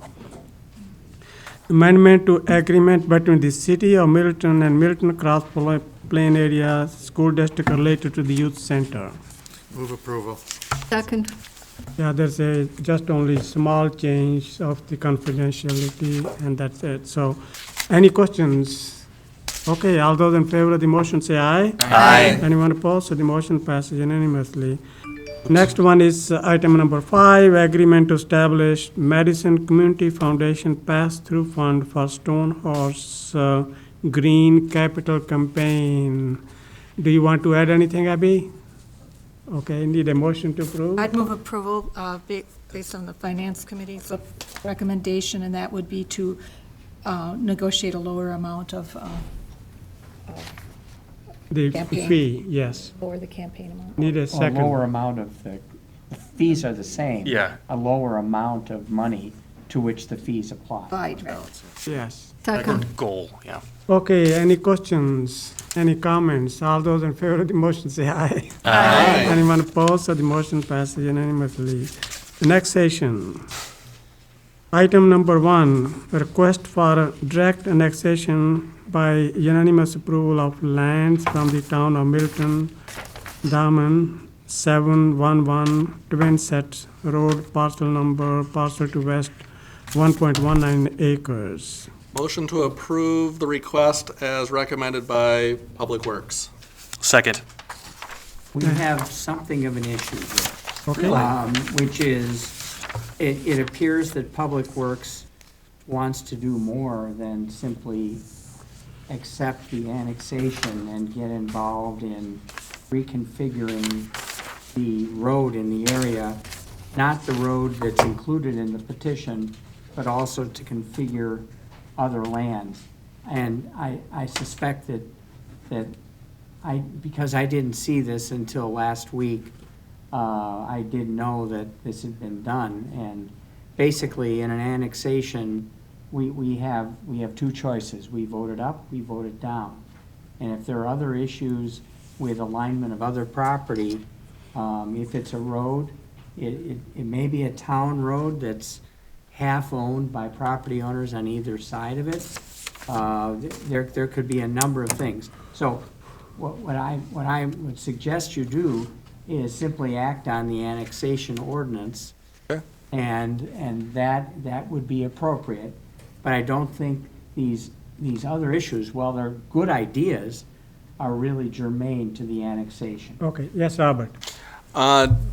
I don't know if this changes the situation or not, but I believe Cynthia Richardson from the town of Middleton said that she doesn't believe that there's any reason why these two properties or the little L-shaped intersection that leads into the neighborhood where those 2 houses are located is a problem. Is there something that we can do to move this forward rather than just, it makes a lot of sense. Well, I'm on Public Works. It turns out when I researched it, is not possible, which would be to just annex it and wait for someone to challenge it, because of course there are no electors to vote against it. It's how the city of Madison unsuccessfully annexed the town of Madison many years ago. So we can't do that, because there are no electors. But I think that we could make an intermunicipal agreement with the town of Middleton to transfer jurisdiction over that road to the city of Middleton. So that would be a Separate. different topic on a different day. Yeah, So what do you want to do now? Just approve the annexation, right? yeah, approve the annexation ordinance. Okay. Okay, yes, Robert? Does our city engineer have anything that he wants to say on the topic? I think jurisdictional Okay. Okay. Then I don't know if my original motion carried this, but I'll make sure. My new motion is to annex just these two properties and to wait for another time to deal with the intersection leading into that neighborhood. Presumably that's a motion to adopt the annexation ordinance? That is a Yeah, motion to adopt absolutely, the yes. annexation ordinance. And there's a second to that, Kathy. Oh, well, Second. yes, Luke, so. Okay, any further question about this annexation? Okay, all those in favor of the motion, say aye. Aye. Anyone opposed? So the motion passes unanimously. All right, so we are on to now the award of bid, quotes, and professional services. And this is the item number 1. This is the award of bid to Yankee General Contractors for Milton Trails flood damage repairs. Move approval is recommended by PRFC and Finance. Second. Susan, any questions? Now, this covers all of those things which you were concerned about. Okay, any other questions? All those in favor of this motion say aye. Aye. Anyone opposed? So the motion passes unanimously. We are on to miscellaneous. I believe it's miscellaneous too. Oh, well, we already took it up number 1. No, miscellaneous is done, so we No, are well, on. miscellaneous two. Which one? Where is the number 2? On page Oh, okay. 60. All right. You're right. So, item number 2, under miscellaneous, 2019 sanitary sewer rate study.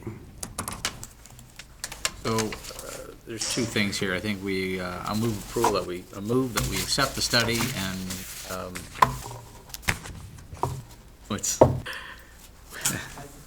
yeah, bite the bullet. It was the bitter pill motion from Finance, which was to take the rate increase starting in the first year. Second. So now this will be a 16% rate increase. Most of which is MMSD anyway. Yeah, 9% NMSD and 7% the city. Any questions, any concerns?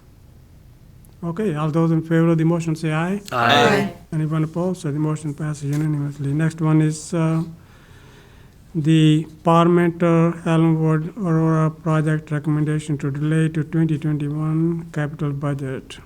That we defer. Second. John, are you okay with that?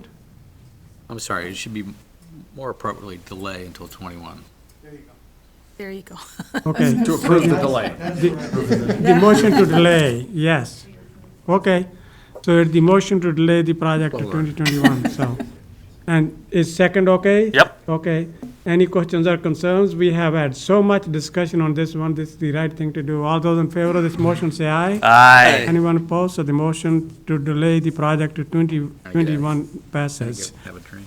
Item number 4, consideration of funding Madison Metro improvements for 2020 or 2021. Move that we defer as Okay, recommended by Finance. okay. All those in favor of, Was here, are there any questions Okay. about, not everybody was here for the Finance Committee discussion. any questions for Mike? Can you share why your delay, the delay reason? We have just with any budget, there are policy implications for which choices you make, and we just did not have enough time to fully consider what this would do to our 2020 budget. Appreciate that. So, But we're going to try to provide more information by the November 13th budget public hearing to give you more certainty, if we can. I appreciate that because I am still getting a lot of requests for more bus service. And I'm just thinking as we heard from protesters tonight talking about more pollution in the air and what we're doing as a sustainable city, if we are doing whatever that we're having more planes, land, or per capita, we should also be supporting mass transit. Maybe it's one way to give back to the city. No, Emily, there was one issue of overcrowding of one of the buses. That's already in the budget. That will It be is? handled. Oh, That that's excellent. $5,000 is Well, in the budget. That's But not there are part many of other it. issues with the lack of transit. Yes, but that part, which was, both Emily and I, and we have gotten a lot of email, that is addressed. That's already taken care of in the budget itself right now. That's a separate issue from what is Yeah, on the that's agenda tonight. absolutely, that's a separate issue. But I wanted them to know that that's not a concern. Okay, any other questions or concerns? Okay, all those in favor of the motion say aye. Aye. Anyone opposed? Motion passes.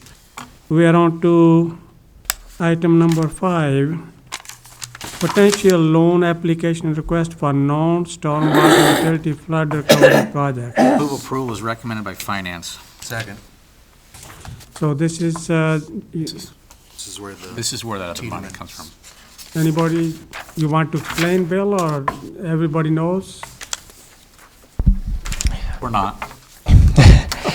Just real briefly, the recommendation is for a $590,000 state trust fund loan, which would fund the Graber-Tiedemann design work, as well as the bid that was approved for the various public lands-related projects.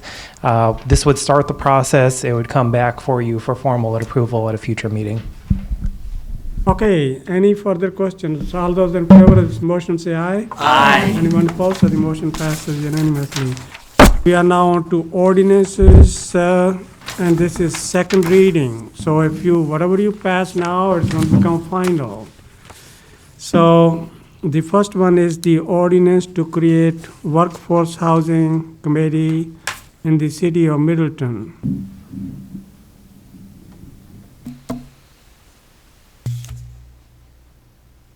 I'll make the motion. I'll so move to create the ordinance.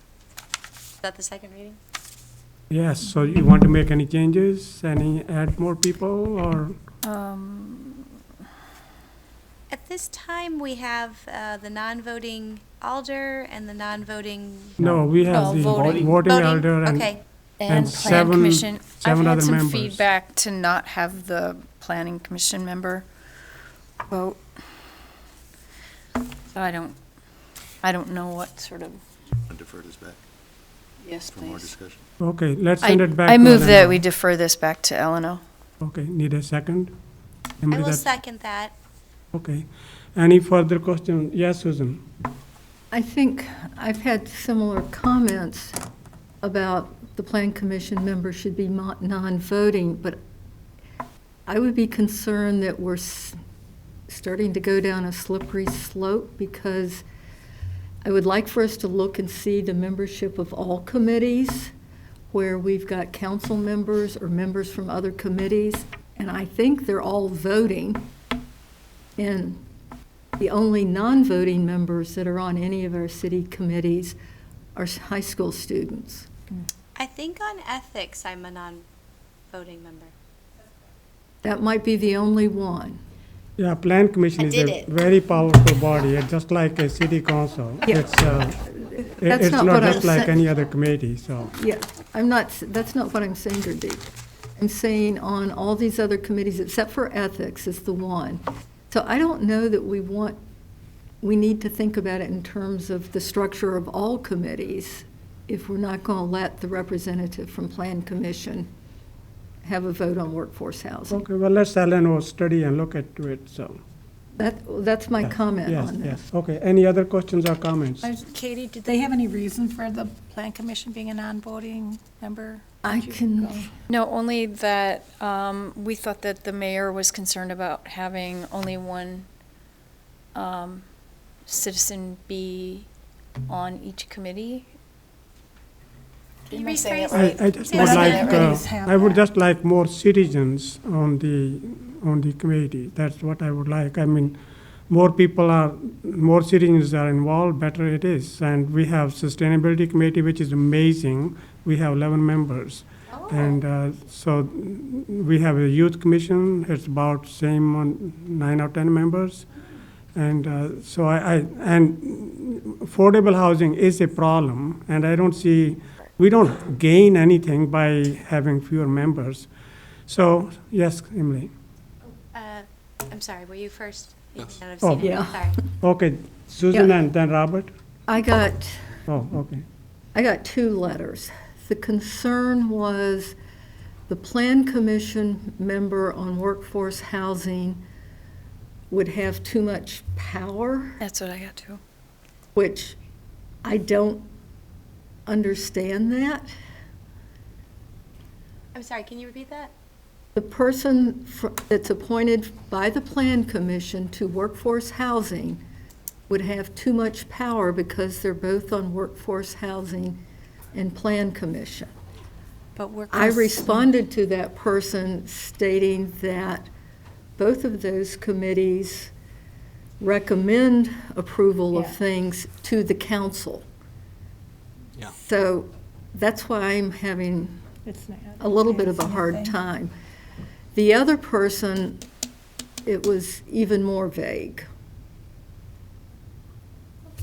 So my question was, previously we had talked that you could potentially keep the members that are currently on there and roll them onto the official new committee, or you could change them over. Have you made that decision yet? Well, no, if there's so right now there are 7, so if there's number is reduced, I have to find somebody to let go, so. Well, this could go in effect as of April when you do the other. Yeah, well, if you want to make that to April, I don't, I don't have any problem, but I think we still this is such an important issue, and having more members doesn't really hurt. It will represent, the whole city, so, and all I will. economic population, so.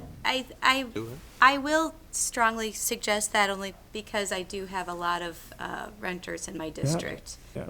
And so having a diverse opinion set is always healthy in my opinion on this topic. So thank you for sharing. Yeah, having more on this one is actually helpful, so.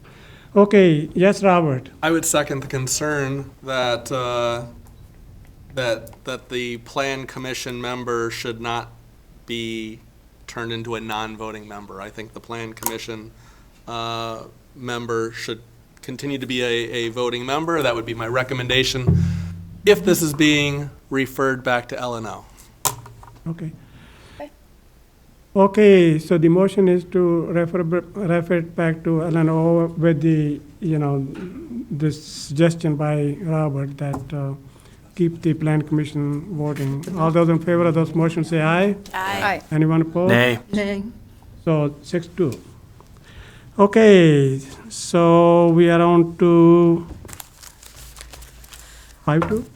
No, No, 6. Oh, wait, you're right. I'm No, sorry. there are. You're right. I got my math, okay. Yes, Larry. Okay, so the next one is the ordinance to create regulations for downtown plaza. And Mike, you want to defer it? I mean, you got a lot of issues, or Larry, you want to address it? Well, issues, but you wanted to talk about the ordinance, right? Yes. Oh, okay. Let me tell you. Well, okay, so one thing, the modified ordinance that I placed at your spots tonight took out the firearms provision.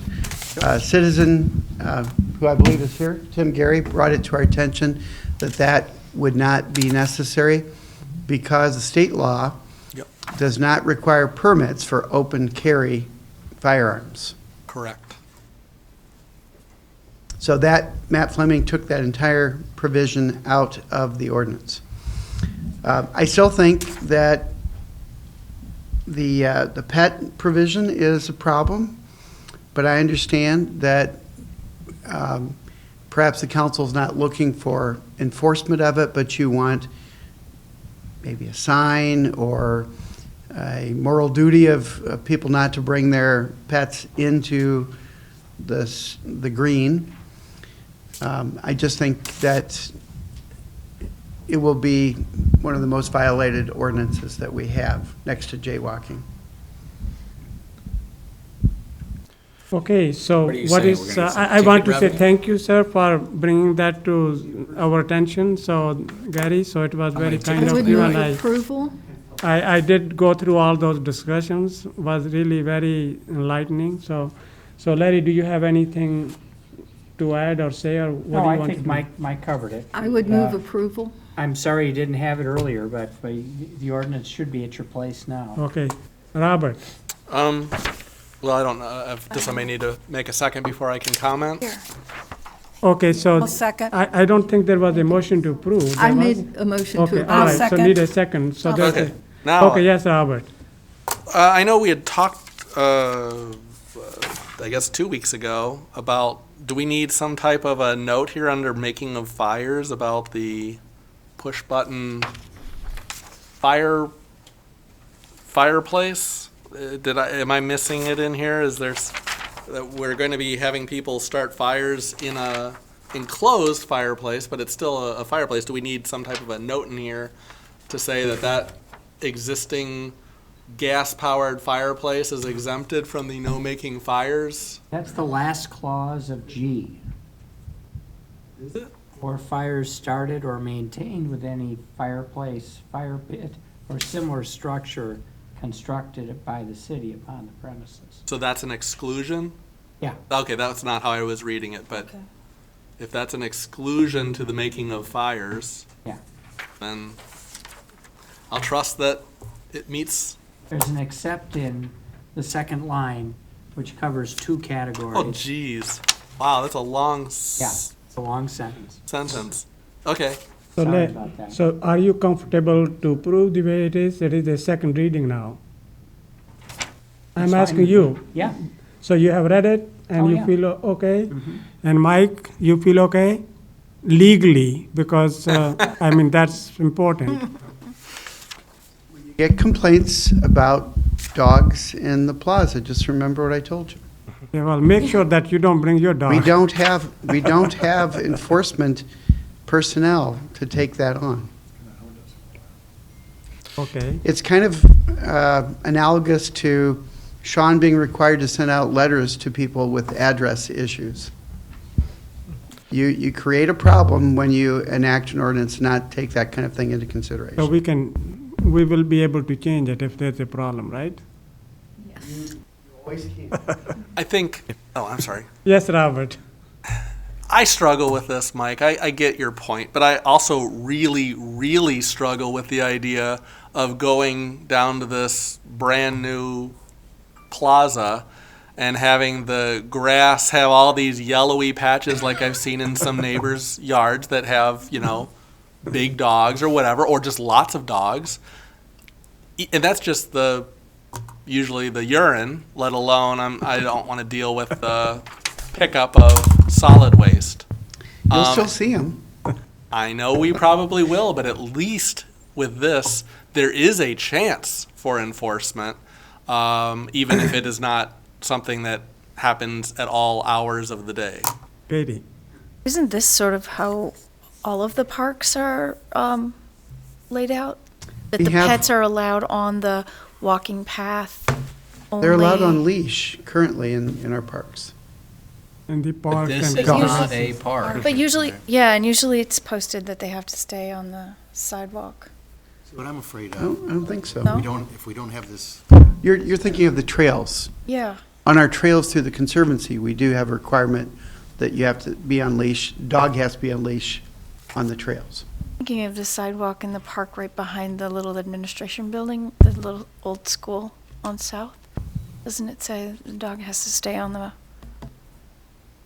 Path only, anyway. I'll check it out. Dan? I'm afraid that if we don't have something like this in here, Yeah. what's going to end up happening is our beautiful $1.5 million plaza is going to become Middleton Center's dog park. Yeah, I think we need to keep it there. So I have a, dog, and I walk the dog, but in our neighborhood, actually, we enforce it. Really, you won't find any of those things happening there. Where they're all on leash, and they take care of their stuff there, but nobody can take care of that yellow stuff. All right, currently there are people playing with their dogs early in the morning, I know, because I walk by there, throwing their frisbee, throwing a ball, all of that will probably continue unless you give me citation enforcement authority at 6 a.m. We will. Yeah. Okay, yes, Luke, and then Susan, and then Kathy. There was a concern, I think, in the latest Middleton Times-Tribune, I believe, about the police enforcement, about the 10 p.m. Times. Chuck, are you comfortable with the hours as outlined here in terms of? I think there was a concern that setting the any sort of deadline would be taxing of police resources. I don't see how it'd be any different than our parks. It's all over. Yes, Susan. Yeah. There's one other thing. Yeah, but this is 10 o'clock, right? Yeah, it's a different time, but it's the same issue. Susan. Okay, something else on the dogs that I think everyone needs to keep in mind. And there are quite a few people out there that are afraid of dogs. So having dogs prohibited, and the reactions can be quite severe. So I think we're being considerate by not allowing dogs in this park for those that are afraid of them. And unfortunately, there are also dogs that are very dog aggressive. And that can cause some major problems when you've got two dogs in a dog fight and they're both on leashes. Yes, so I think, He ate the other dog, didn't he? Yeah. Well, Kathy and then Emily. I just think with the pets, it's such a small confined area that it would be difficult to keep a lot of dogs apart. And Middleton Center does have its own dog exercise area, and I would hope that would encourage them to use their own dog exercise area. Great point. Yes, Emily. Adding to that, is there a place for the dogs to go and relieve themselves? Because if we're worried that this will become the dog park location, if they already have a place, then that's not a concern. Yes. Except it is. Middleton Center Well, does have a I'm space. pro-dog, so I'm really for, dogs being there. But do they have a place to go? They do. The Middleton Center? Yes. Yeah. Middleton Center does. Okay, further discussion. Okay, all those in favor of the motion, say aye. Aye. Anyone opposed? Me, All right, 7-1. I'm pro-dog. Put that on there. Me too. So am I, but they don't need to Okay, be so everywhere. this is the final reading, and Mike, you better get ready to enforce. We're not going to be enforcing that. 6 a.m. I think what it will be is if there's a serious problem, then the police have the ability to enforce it. Yeah, well, you and Chuck together, how about that? Chuck and Mike. Okay, we are on to recommendation and proposals. So, Parmenter Street reconstruction, typical cross-section, I think this should be, we should definitely defer it. So we are not going to work on this. Brad still here? No. Okay, I thought Brad made some comments that weren't accurate, and I was hoping to say this in front of him, but he knows, and he's been the impetus for us to move this project along for Parmenter Street, and we've had several conversations with him about that, including the need for some of his property to be dedicated for the alignment of Parmenter Street. So Brad said to us not too long ago, I really need you guys to get the road project going because I've got a couple prospects. So he's brought those prospects along, and we've moved along the road planning process. He is correct that there's an intersection control study that he's funding, which is at the corner of Graber Road and Parmenter. And that will help us to determine the alignment of the intersection. And what he's also mistaken is that we have incorporated through the recommendation, it's gone to 3 different committees, Plan Commission, Public Works, and Bike Ped Transit, a 4-lane alignment by right-of-way that would be built to a lesser standard initially.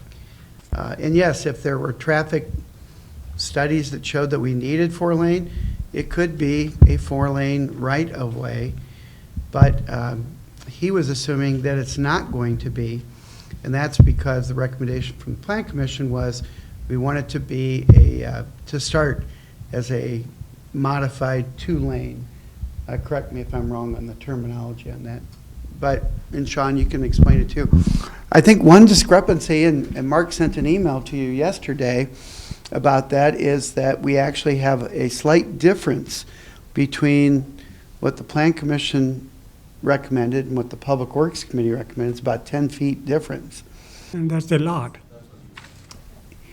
Yes, but he is aware, Brad Hutter is aware that if it's going to be a 4-lane alignment, that additional right-of-way has to come from his property on the west. It doesn't align. Extra 10 feet. He was anticipating a 90-foot right-of-way, not 100. That would impact his building. So the 10 feet, I'm Plan saying. Commission recommended proposal B1, and from what I don't remember the details, But Brad wants 4 lanes, so. Yeah, that's a different issue, so. It is, and the additional 10 feet is what he's apparently objecting to, but it can't come from the east side of the roadway. I just want to make sure you're all aware of that. Yes, but the question is that why did we not inform all those people whose property is going to be affected? That includes mom, then there are some people, they're going to lose their parking spaces, and here we are voting on it, and they have not informed. I mean, how could you do that? Well, it went to the Public Works Committee, the Plan Commission, Bike Ped Transit, it's on all of the agendas. Well, we didn't send out official notices as we.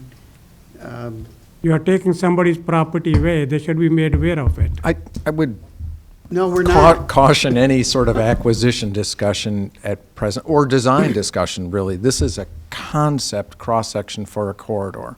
This is not a road design. This is not preliminary design. This is just dusting off what we had laid out in very rough concept in 2005 when Parmenter Street to the south of here was actually constructed. And we looked at that and thought at the time, in the future, we'll build this as a 4-lane undivided facility with sidewalks, and continue it further north. Now, here we are this many years later, looking at that sort of thinking in a rearview mirror and saying, is that really what we want going into the future? And let's talk this over in concept only with several different committees and get some input. But this is not design. This would lead toward design, I think. But do you? We're not taking Yeah. property. None. Well, That's wrong. We're not no, you are putting those, taking those 10 feet for the easement or whatever. I mean, we are taking. He understands that he's got to provide 10 feet for us to get to a 4-lane alignment. I don't know whether, okay. What he's I'm not objecting to really- is the additional 10 feet that's in one of the designs. I think the Public Right. Works Committee. Long ago, 2005, let's say, we came up with an idea of a 90-foot right-of-way being Yes. satisfactory for a 4-lane undivided road. And now we want to add it. Now the idea was, well, let's put in an off-road bike lane, bike path, I'm sorry, on-road bike lanes, 2 travel lanes, a median that just happens to be the right width to be convertible to 2 future lanes if we feel like it or traffic demands it at some point. And that fits within a 90-foot right-of-way, but it has fairly narrow terraces. There are a couple of ways to overcome that if we get into design, which is, we could narrow some of the other roadway features so that we could get a little bit more grass out there for healthier trees. We could get 8-foot terraces instead of 6-foot terraces. And I'm fine fine-tuning that if we have some sort of direction from the council to resolve these different opinions of what the concept cross-section should be. So you could Should do it be that- 90 feet or 100 feet? Should it be 2 lanes or 4 lanes? What do we want to start with if we get to design? And you could do that in 90 feet, right? It can be done in 90 feet. And so what Mark put together and Van de Waal helped with, I think, was to put together some sketches that show, well, what would the incremental 10 feet do to businesses already on the west side, right? Do we get too close to buildings? Do we get into parking lots? That sort of thing.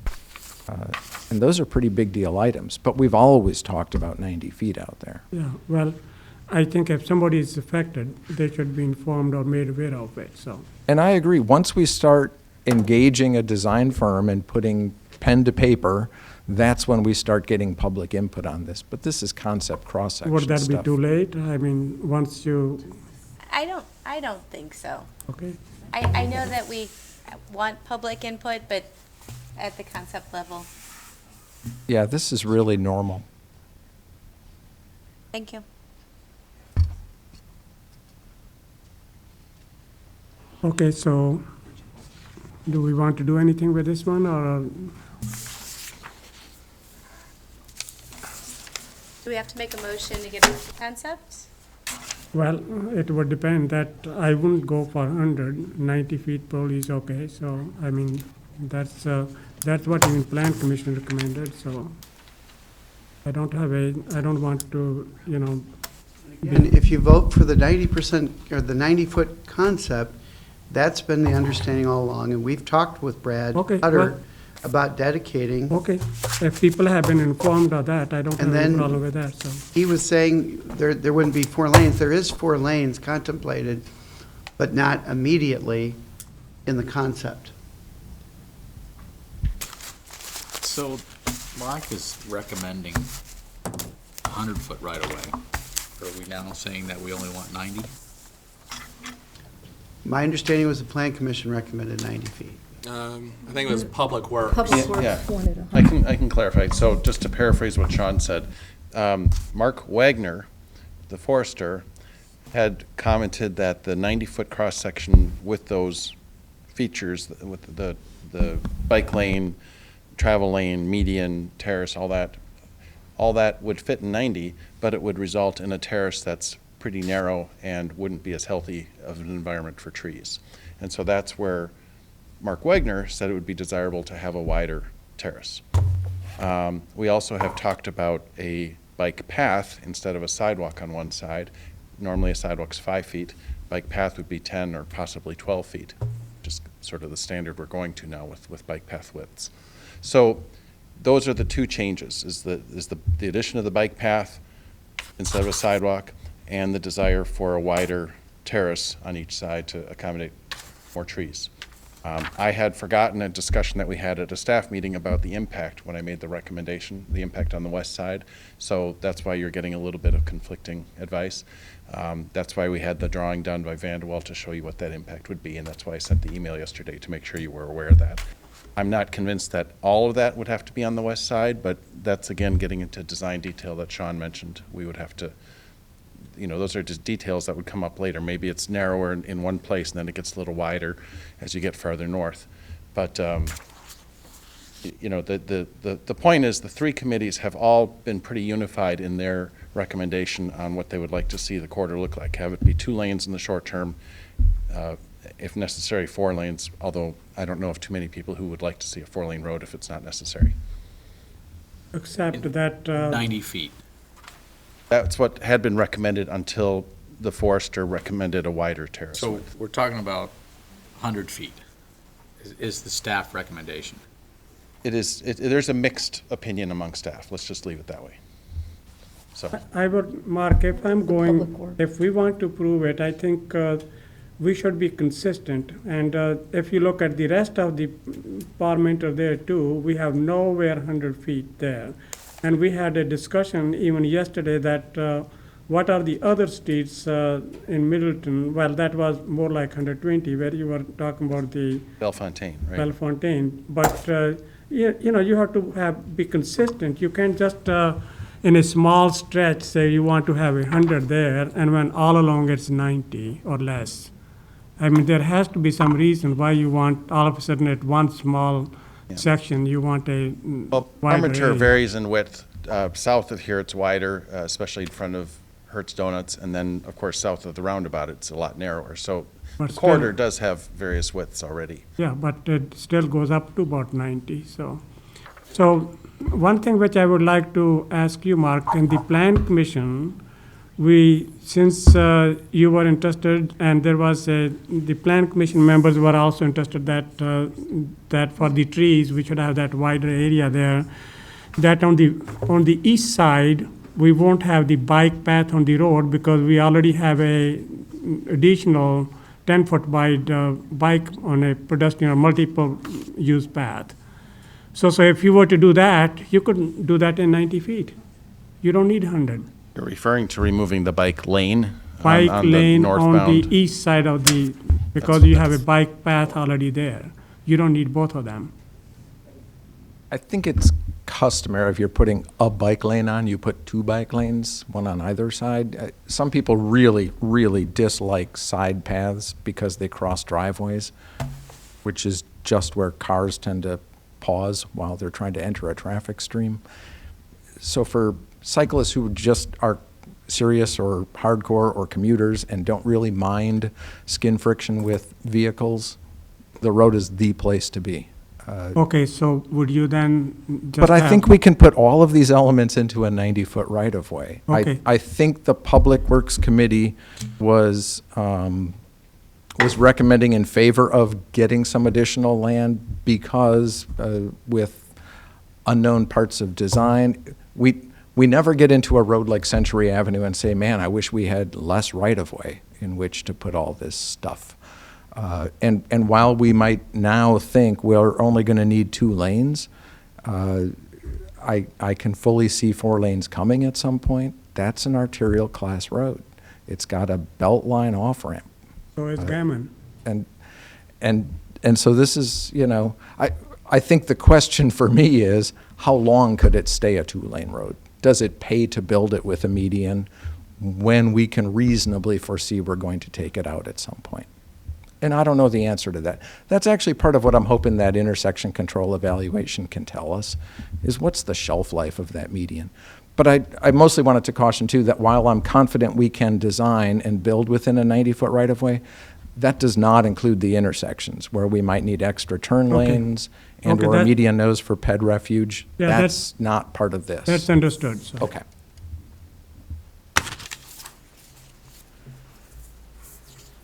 So do we have a motion to approve as 90 Mr. foot? Mayor? Yes, Is, uh, yes.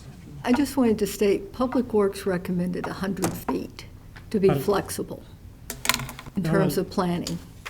Yeah, Plan Commission came with 90. And I think Public Works' recommendation should be considered. Yeah, well, it should be considered, but if you want to go to 100, let's inform those property owners and let's have a public hearing. I don't have any problem with that, so. I just want to make a motion to move it forward. Okay, good. Any, Under what yeah, and circumstances? what parameters? Pick one, 90 or 100 feet? I'm going to go for 100 feet. 90. Okay, all right, need a second. I will second that.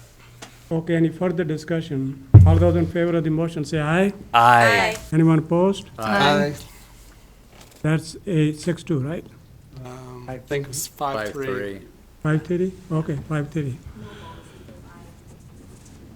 Okay, all right, so we are on to item, we already took it on number 2. We need to go to the closed session. Can we need a motion to go into closed session? So moved. Need a second second? it. Okay, all of those in favor say aye. Aye. Anyone opposed? So we are in closed session.